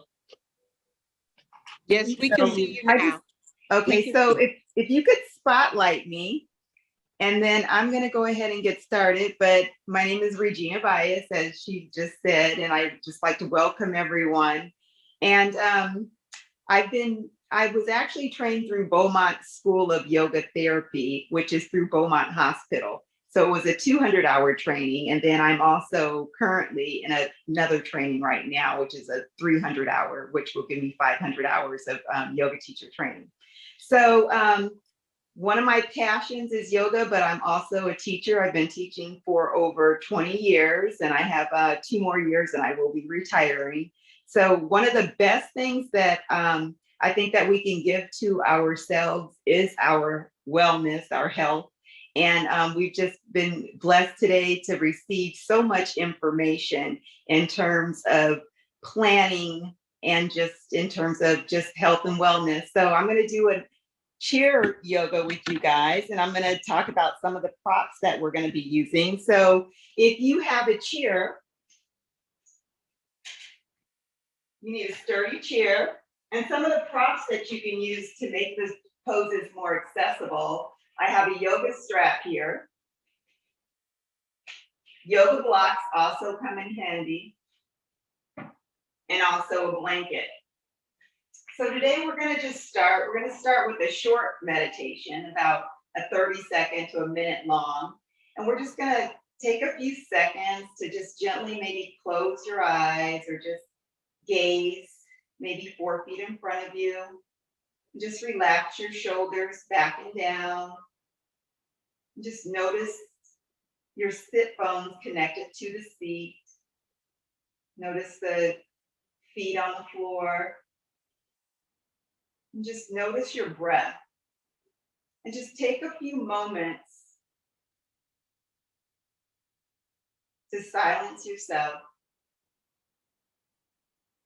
And just focus on the breath. Notice whether you're breathing fast or slow, shallow or deep.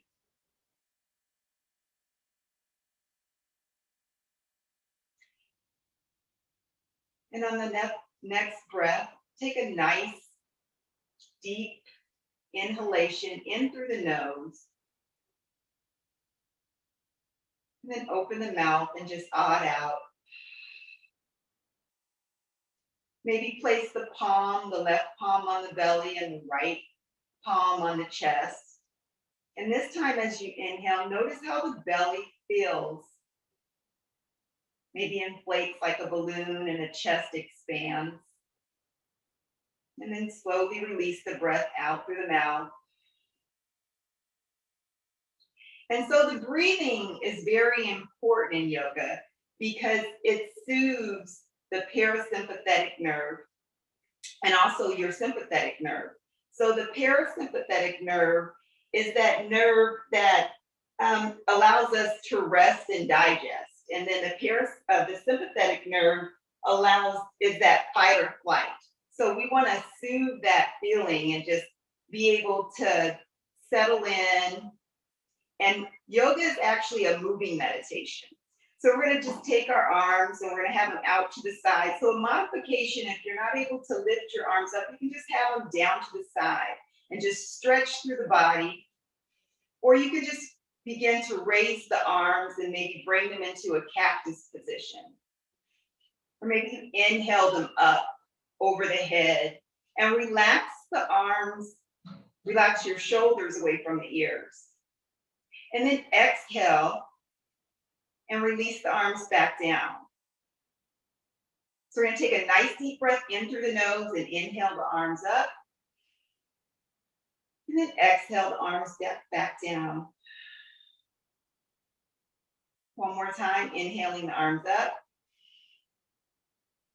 And now we're going to add a twist. So we're going to twist over to the left, and then we're going to exhale the arms down, and then looking over the left shoulder, giving a nice twist to the body, stretching through the left side, right side of the body, giving a passive stretch in the neck.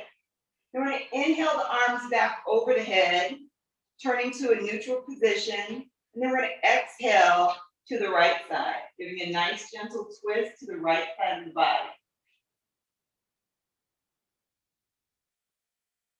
Then we're going to inhale the arms back up. We're going to come to center and we're going to forward fold, bending at the waist. Maybe you just touch the knees, or maybe you're able to slide the hands down the shins and then maybe touch the toes and allow the head to hang heavy. So one of the things that you want to do is you want to stretch all planes of the body. You want to make sure that you're bending forward, backward, side to side. So we're going to inhale, come back up, and we're going to grab the left wrist with the right hand, and we're going to pull over, and we're going to stretch over to the right side of the body.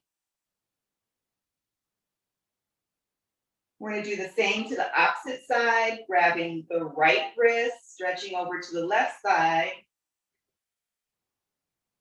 and then coming back to center. And we're going to look back and look up, and we're going to bring the arms back, stretching back, doing a slight back bend here.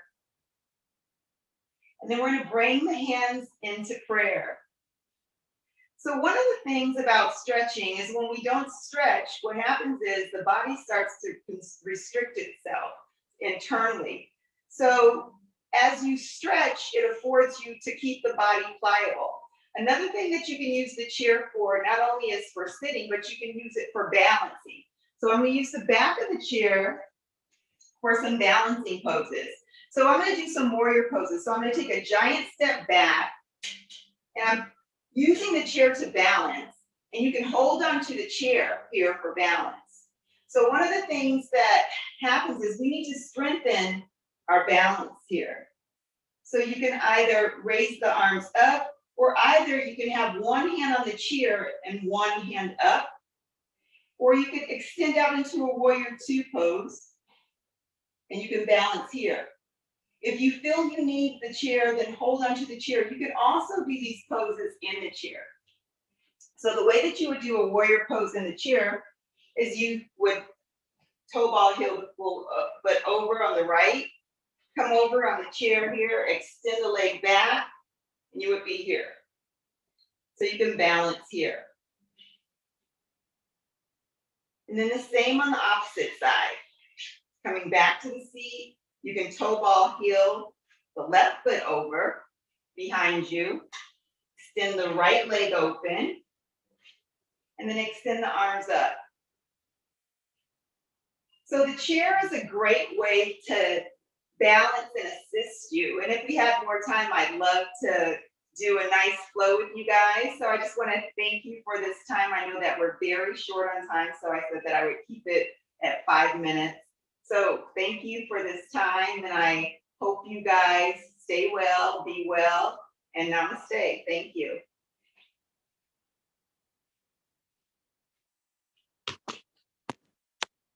If you have any questions, please feel free to ask. And also, I do free chair yoga as well. I'll have some classes coming up soon, and I will make that available to you guys. You can reach me at simplywellyoga@yahoo.com, and I'll put that in the chat as well. Thank you. Thank you, Ms. Bias. You're welcome. Thank you, thank you. And yes, we'll put your information out. And I got a good stretch in. Thank you. Thank you. Sorry for the time. That's okay. No, thank you. I know you guys said to keep it under 5. Thank you.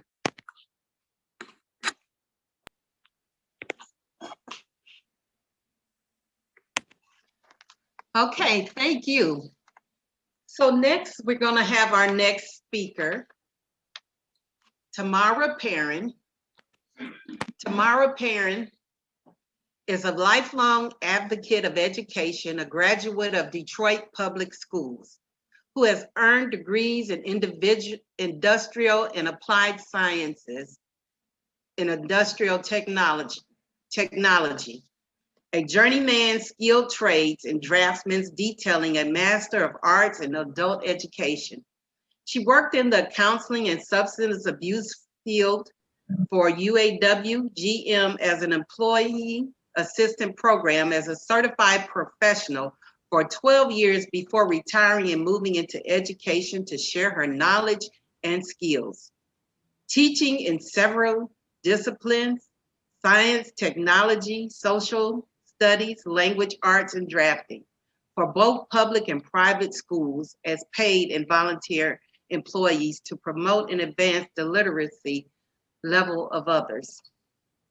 She has been a volunteer and advocate for seniors through the Medicare, Medicaid Assistance Program, and recently worked part-time for the Detroit Area Agency on Aging as the Elder Abuse Prevention Coordinator, developing, implementing, and disseminating education and awareness programs on the key categories of elderly and vulnerable adult abuse, broadening its awareness and prevention to faith-based and community organizations and seniors regarding the need for awareness and reporting to Adult Protective Service. She has taught computer literacy classes to several adult living facilities and continues to assist and help others in ways she can to improve and sustain quality for life for all. So Tamara Perrin. Hello. And thank you for having me. Thank you for extending the invitation to Delta Theta Sigma to your audience. And let me get right in, Michelle, and begin to talk about seniors and technology, because many older adults still don't feel confident about using technology. Some of the frustrations with new technology has made older adults unsure about their abilities and unmotivated to even try to use it.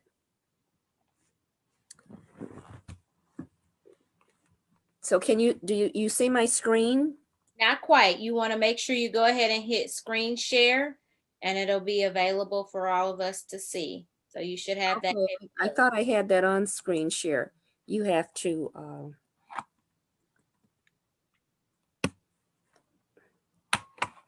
Okay, I have screen share on. Do you have it? No, we just see you. Oh my gosh. Okay. The green button that says share screen, and when you click that, you'll have the opportunity to select the document you want to share. The green button. Share screen. Okay, I had it. Oh my gosh.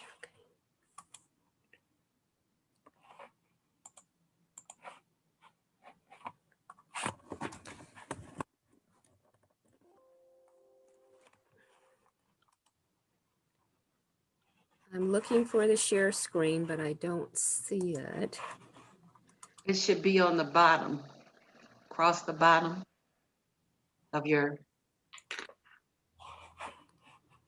screen. Okay, let me get back to the Zoom. More.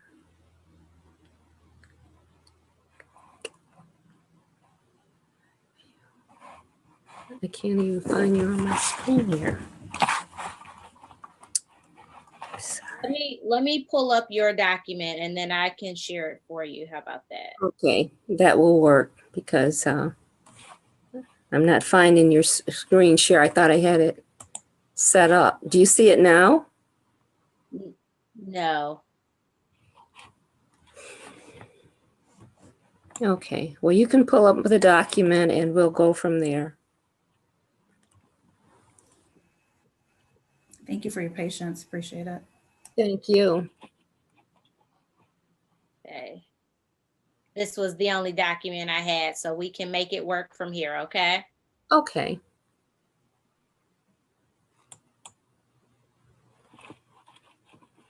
Are we ready? Yes, the floor is yours. Okay. So as I stated, okay, that some of us have some anxieties about using technology. And one of the reasons is because we get frustrated by it. And this is a fine time to kind of show that. But as baby boomers in technology, we need to know that computer technology combines the hardware of computers, and by incorporating customers, we have input, problem definitions, evaluations, product designs. And what we really need to realize about life is that the only thing permanent in life is change. And if we don't use it, we will definitely lose it. Seniors are a part of a changing culture. And what do we mean when we say culture? And we're not talking about a petri dish. There's many things that change culture, and a lot of times it happens by invention and connections with other cultures. And that has to do with, when we talk about cultures, that has to do with language, food, clothing, our homes, our work, and our ethics. Ethics, how people govern themselves, work, what kind of work we do, our homes, what kind of dwellings do we live in, clothing, how do we dress, food, how we prepare our food, and the languages that we speak. As baby boomers, we need to know that computers being a part of technology system, as we seniors, we need to be actively engaged in and to learn about, even if we don't actively use all the devices that are available for us to use. Some of us, this is a part of being isolated, and isolation is more than just being alone. Sometimes, as you see in the screen show, you look at the things that are now technology, say Pinterest. There used to be a bulletin board pinning things on it, LinkedIn. And so what I've done is given a graphic to show you that what used to be our Rolodex is now LinkedIn. We looked at the globe, so now that's Foursquare. Instagram, seeing pictures, used to be in a picture frame. Twitter is more like Post-it notes. And then telephone is Skype. So as things that we may recall, they're new names and new technology that we need to identify with. The fact is, who are the baby boomers? We're the people who were born during the demographic post-War II between 1946 and 1964. And that another fact is artificial intelligence exists, and it is getting smarter at an incredible rate. And computers can think faster and better than humans. And the resources are at our disposal are enabling us to perform more advanced tasks faster than ever before. As we age, our brain function changes, and that we experience some natural decline in certain mental functions, particularly memory. A variety of factors contribute to mental decline, and some of that has to do with nutrition, which is treatable as far as dieting. But then there's also depression, and then there's also interactions between medication. However, the brain needs exercise, and when you don't use it often, our abilities deteriorate. So we have a human system that consists of digestive, circulatory, lymphatic, respiratory, nervous, muscular, excretory, reproductive, and intercommunitary. So what you need to know about technology, it has a system as well. And that system are the functions of the computer. Just like our body parts have functions, so do the computer parts and their connective devices. We have the monitor, which is like the eyes. We have the keyboard, like the fingers. We have the mouse, which is like the arrow to direct it. We have our power cords, which is like we have to connect with some type of electricity.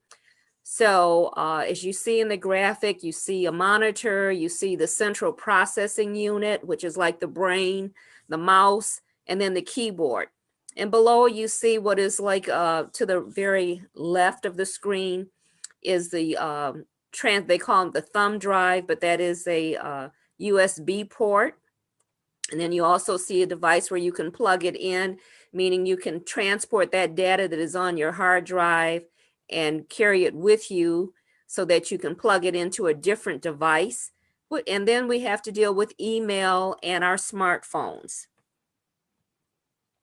So the computer has a system, and most systems have to do with input, a process, output, and then feedback.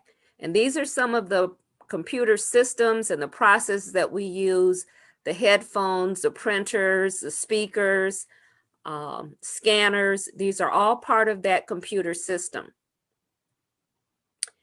Again, the main operating system, just like within our human system, the mouth, that's the input, the digestive, it goes through a process, and then excretion, that's the output, and the results are like the evaluation. Did it make us healthy? Did it make us sick? So same thing with the technology. It has an operating system akin to the human digestive system. So welcome to technology. There are a lot of logo types. And when we say welcome to technology, we're dealing with the internet, emails, word processing, PowerPoints, the Excel spreadsheets, and then Zoom meetings. We're also dealing with the information highway, which is the internet. It is an electronic communications network that connects computer networks and organizational computer facilities around the world. Just like freedom isn't free, neither is the internet. It's something that we do have to pay for, so there is a cost involved. However, with our relationship with the mouse, this is the device that we use to put our hands on to direct it. Well, same thing, like as seniors, we have dendrites. And dendrites, as seniors, our brain needs to continue thinking and firing. And when those dendrites don't fire off, it means that we're losing, say, electronic impulses, and that we're not thinking like we should to keep us alert and kind of keeping us out of dementia. So dendrites are specialized extensions of the cell body. They function to obtain information from other cells and carry that information to the cell body. So when you have your hand on the mouse, you're directing it where to go. Sometimes people use a finger pad. But one of the things that I found in teaching seniors, a lot of times we're kind of intimidated in holding the mouse and directing it and knowing when to right and left click. So these are akin sometimes to the dendrites. They're like little mini computers in our brain, and we have to continue to use them and not feel intimidated by our relationship with the mouse, so that we can direct it in the way that it needs to go to connect with the information. Our relationships, based on the level of intimacy and tension a person experiences in any type of relationship, it has a lot to do with how they manage stress and their emotions. And computer functions can sometimes become frustrating when you can't get things to go as you would like to have them. Like I created a little bit of stress when I'm like, I can't find the share button on the computer, but the good thing is we have a backup. But our social connections are very important. We should not allow them to defeat us, even though they may frustrate us. However, learning new things will keep us engaged and alert and connected with others. It also helps us say with community and unity. We need to be connected as seniors. One way to connect us is that in our olden days, we had we wrote a letter, and we used the United States Postal Service, even though we still use it today. However, in this technology, the 21st century, everything is electronic mail. And so you can set up an email. And one of the, say, the understanding what is the email, that is the box numbers, like say to your house address. That would be your email address, akin to your house number address. And then you need a key to open the door to your house. So that would be your password, is the key to open your email address. And it should consist of maybe 10 or more characters. And it should include alphanumeric characters so that it is secure. And you can safeguard your password, because you should not really share it with others unless you want them to have access to your mail and to view your information. So when you sign up for an email account, you do have a lot of options. You can sign up with Yahoo, Google, Gmail, Comcast, America Online, Ymail, GMX, Hotmail, Outlook. There are many options that you have if you want to sign up an email account, and then it will guide you through it. All you have to do is look at the monitor and look at the prompts, and they will come up and tell you, and you use the mouse to guide you so that you can click on the options and to navigate you through that system. But just like with regular mail, we get junk mail, and which is unrequested mail. In an email, you can get what is spam, that's unrequested mail. So like at home, we can destroy it or shred it. When you get email like spam and unwanted mail that you want, then you hit the delete key, which is on the keyboard, and you can delete it. So some other things with being technical savvy or learning about the internet, there is so you can do community service and venture out on the internet. And there is a company that is called Free Rice. And what they do, you can donate by community service, you can donate food to a starving or third world country that is in need of food. Global hunger is one of our most pressing problems. And even though it is solvable, but free rice is easy. And the reason why I recommend free rice is because, remember I said about the dendrites, it helps us as seniors to keep those dendrites going. Well, what free rice does, it challenges you on your vocabulary. It'll start off and it'll give you a word, and you look and you will click on the word, and it will say adversity means what? And then you will click on, and it may mean misfortune. And if you get it correct, it puts 3 grains of rice in a bowl, and it will give you the next word.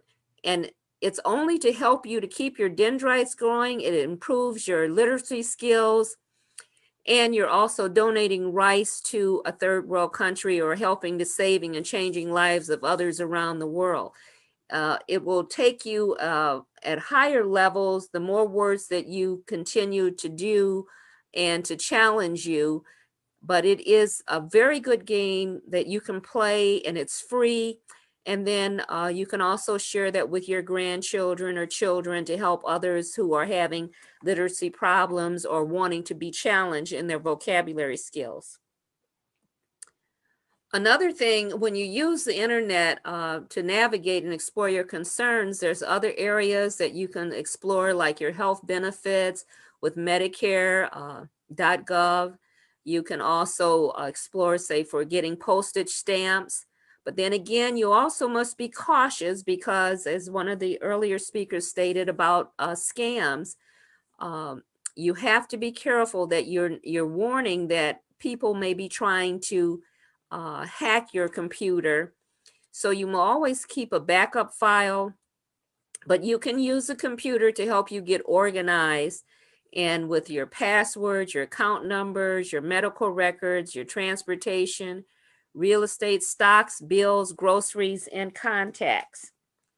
And when we talked about, when the other presenter talked about phishing, that's trying to get you to follow a link and provide information to a sender, like a password or account number. So you always have to be cautious when using the computer as well. So when we talk about accounting methods, how are you using your accounting methods to do your record keeping, and how accurate is it? So there are some software, and one of the software is an Excel program that will help you track your expenditures. If you have Microsoft Word, it's Excel. If you have an Apple product, it's called Pages, but it can help you organize and track your expenses. And one of those ways, it's like, say, doing multi-purpose record keeping. This is just a picture of what an Excel sheet would look like. And if you wanted to put in, say, in the rows or the columns are always defined by an alpha number, and the rows are always by a numeric number. And you can begin to put in your information, and it can help you with your taxes and reporting for property, insurances, utilities, your monthly and weekly income, and especially if you're a caregiver. It can help you in all those ways as well. And here's a sheet that will show you something, say as seniors, sometimes we have to do a lot of pharmaceuticals, and this can help you keep track of your dosage and when you have to take it, the prescription number. This helps other people if they're helping you, if you should be losing your vision, or you have a caregiver. This will help you in the accounting of budgeting for expenses, or if you're on fixed income. And it provides a historical account of the medications that you've been taking should you become incapacitated to provide accurate information, or having to communicate to new medical physicians or go to emergency. It becomes a document to help support evidence in matters of a questionable death as well. Again, you can use it for transportation log. A major obstacle in the mobility of the elderly and vulnerable adults is that having access to reliable and available transportation resources. And this can become a hassle for the caregiver, especially if the caregiver is employed in another capacity. So being able to track your mileage, and these are things that you can write off as a tax deduction at the end of the year. But it would also help you to have this type of form in your record keeping, and Excel is another form to help you track that and to set it up and to use it. So you need to know the difference between the different types of portable devices for technology. We have a laptop, we have the netbooks, we have the tablets, and then we have the smartphones. And these are some of the features that these portable devices have that you can use, and it's up to you and your option of whichever one may fit best for you. All of them seem to have internet browsing. You can listen to music, you can send emails, do gaming, make calls, touch your screen, do spreadsheets. A netbook doesn't have a DVD feature. And one of the disadvantages, it has a smaller screen. But as you can see from the graphic here, that these are the options that you have on these different types of devices. Then we have our smartphones and tablets. And a smartphone is essentially a mobile device that offers advanced PC, like your laptop or computer, like capabilities of solely taking phone calls and sending messages, and that's smartphone messages. So the solution is say the number or key, and each time you can dial to help you remember it. But it also is our ability to locate information is exponentially higher with the use of this type of technology. On the other hand, we are retaining far less information than we ever have as a result of reliance on technology when it comes to just plain old thinking, because at one point in time we could remember people's phone numbers, but the more we use our smartphones and tablets and technology, we forget them. So a safeguard would be to print out a sheet so you will always have a hard copy, or either say the number when you're pressing it in, but a lot of times we just tap the number and it dials for us. So again, it's an advantage, but also a disadvantage of how we are using technology, but it's also helping us not to keep those dendrites firing. Another feature, we have some simplified smartphones that specifically are designed for seniors, like the Great Calls Touch 3. It cost about $150 with no contract. And this is an Android phone made by Samsung, and I'm not promoting any manufacturer, just making you aware of that these are out there.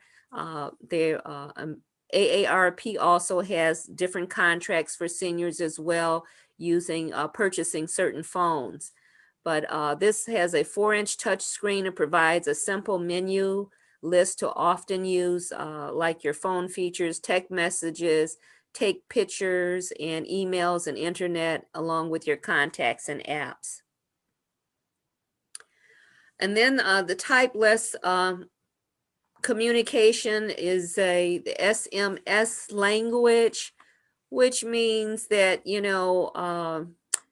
there used to be back in the day called Pig Latin. One has these this language that they speak, and it's for text messaging. So you can see it's really like back in the day there was shorthand, but then there's speed writing. So basically you've dropped off the vowels and you're just using the letters to help you have to do some critical thinking here to think, but this gives you an idea of what some of the text messages says, like BTW, by the way, OMG, oh my gosh, LOL, laugh out loud. So there is a glossary that is available on the internet to show you all these different basically acronyms for words that is helpful for seniors to know. And then we have emojis. And emojis, that's kind of like having a picture, but you say no words, or in less words. It just shows the emotion. And it means sometimes they may be hard to figure out, but that's why you're reading the emoji dictionary. And it's originated in Japan. And emoji is a word that literally means a picture letter. And it helps to spice up your text and social media post. Rather than spelling something out or tapping it in to key it out, you just send a picture, and that will give an expression so that you get the meaning of what it is that they really wanted to say. And it's a gadget that's also available on your smartphone. And then we have tablets. And tablets are something that are being given to seniors now to try and help us to get more engaged and involved in using technology. Say because of COVID, it has kept us in, so it is really forcing a lot of us to become more informed about technology, and it's easier to use. Tablets offer different features than laptops. laptop computers offer the same computing power as a desktop unit, but they're lightweight. Tablets are lightweight portable models. They can perform only a fraction of the functions on a laptop that a laptop can perform. But if you plan to casually surf the web, play online games, check your social media accounts and favorite websites, a tablet would be fine. And if you need to run photo editing software like large spreadsheets or other documents, then you may have to go back to your laptop computer instead. Tablets use a touch screen to receive input. So you really don't have to, you don't maybe have to use a mouse or a keyboard. You can just use your finger. And if you're used to a traditional setup, you can add these features as accessories later. And you may wish to purchase a stylus, and that is something like a little pen or pencil that has a soft touch, so it won't scratch the screen, but it's like a little cushion, and you can use that to help you navigate on the screen. The tablets connect to internet through Wi-Fi or a 3G network, but you'll have to pay an additional monthly fee. And tablets work differently than laptops. They have an operating system. Where laptops have an operating system, tablets run on the same technology that powers smartphones. And you may find a tablet performs more like a souped up smartphone than a computer. And that offers a wide range of screen resolutions and sizes. So it's good for those if you're having a problem with your vision, you can enlarge it as well. And they're portable. So what we need to do is focus on our most powerful organ, which is the brain, because growing evidence indicates that people can reduce their risk of cognitive decline by adopting key lifestyle changes. And that means participating in regular physical activities, just like Dr. Shea stated, and staying socially engaged and maintaining good health heart. Albert Einstein said that he fears that technology will surpass our human interactions, and that because sometimes we rely on technology so much in the world, we might have a generation of idiots, meaning we may not use our common sense. So we need to communicate without withdrawing. And because when we withdraw from our communities, that means that especially as seniors and elders, that means we're taking with us our positive knowledge, our perspective, and our talents. And by this, it means we as a society are all diminished. So again, there are ways that we can stay connected with Zoom, smartphone, and FaceTime. And we need to reach out, talk to our grandchildren or younger adults about technology and the challenges. And this could be a huge challenge for us, but it opens the door for them to feel useful and needed as younger adults, younger children and grandchildren. It becomes a win-win situation for them to pass on knowledge to us, and it also helps us to bridge communication gaps. And it's not always easy. It can be extremely helpful step in getting back to your happy self. And you never know when you might be able to relate to others through this process of learning from youth. Again, they're more familiar with FaceTime and Facebook. And what is Facebook? It's a social network. It was a site created in 2004 by Mark Zuckerberg when he enrolled in college at Harvard University to try and connect with his classmates and college students. And it just took off from there. And it became on the website where they expanded it. And now it's free for people to sign up to connect with their friends and people all over, to share pictures, music, videos, articles, their own thoughts and opinions. However, people like to share information. And it has over 1 billion users. Once accepted, you have a profile, and you can select of whether you want to have someone invite them to share your Facebook, say to friend or unfriend you. And Facebook is a proprietary, is a video I'm getting a little tongue-tied, video telephony product developed by Apple. And it's available for use, again, on your smartphone, your computer, well, mainly your smartphone. It's a good way also if you have children that live out of state, that they can see you and FaceTime you so that they can actually see what you're doing and check on you. Then there's Twitter and Snapchat. Twitter is an American microblogging and social networking service which posts interactions and messages as tweets. Registered users can post and retweet tweets, and but only unregistered users can only read them. You can't post. Its primary purpose is to connect people and allow people to share their thoughts with a big audience.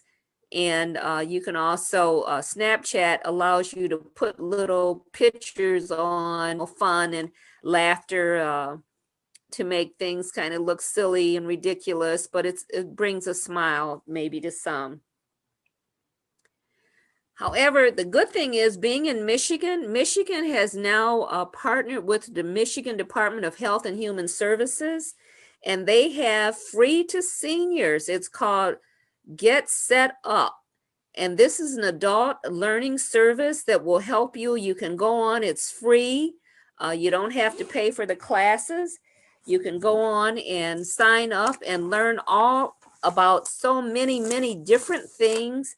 So you see the website here. It would be good to go on and to check it out so that you can sign up and take some classes. I've done so myself. It is a really good social learning environment, and it is a nice app that they have put together to engage seniors and to make it again affordable because it's free and you can learn a lot from it.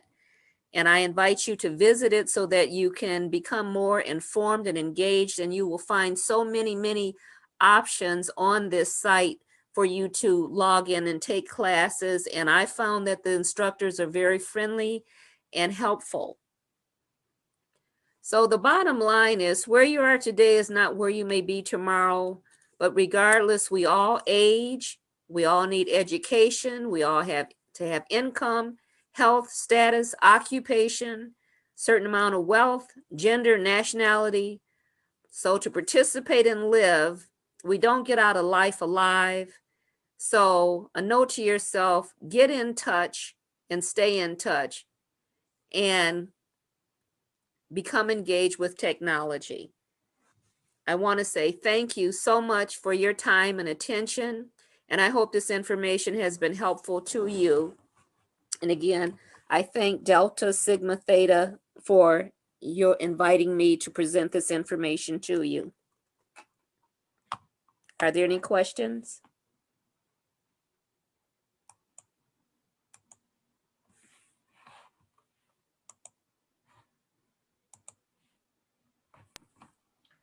I don't see any questions in the chat. I don't know if anyone else see any questions. No, I don't see anyone. Miss Parent. Oh, go ahead. Okay, I don't see any questions, but if you're still on and you have questions, go ahead and add them to the chat while we close out. I am just so full of lots of information today. I just can't reiterate how valuable this session was today. The amount of information that we had targeted towards seniors actually benefited everyone that joined the call. So we just want to double click on the importance of all of the presenters that were here today and say thank you again for being here. We also, want to, emphasize the fact that, the time that we took today to get this information was necessary. And we appreciate those that were able to stay on. We're glad that we recorded the session so that we can provide it to those that might not have been able to join or those who had other commitments, because there was a lot of extremely valuable information. And we're just so happy that you all were here to witness this firsthand. We want to also take the time to thank our sponsors, Torch of Wisdom Foundation and Fifth Third Bank. for their commitment to helping Southfield Alumni Chapter Delta Sigma Theta Sorority Incorporated to realize our objectives in terms of providing financial wellness and financial advocacy for our community. That is what today was all about. And I want to say that I think we meet the objective. I think we beat the objective, quite honestly. So we do appreciate our sponsors. We appreciate all of our community members that took time to join us. I saw cities across the state of Michigan. I saw outside of Michigan. So thank you again for joining. And a big kudos to the Senior Bazaar Committee, head up by Michelle Clark and Benita Shellman, as well as our technical team, the ICT committee, who helps us to make sure that this was a flawless execution today. So if there's no other questions or comments, I just want to say thank you, and make sure that you go into the chat and click on the link so that you can give us some feedback. The slide is also available on the screen for you to give us some feedback. So please enjoy the rest of your day, and thank you for supporting our organization and for supporting this session. Have a great day.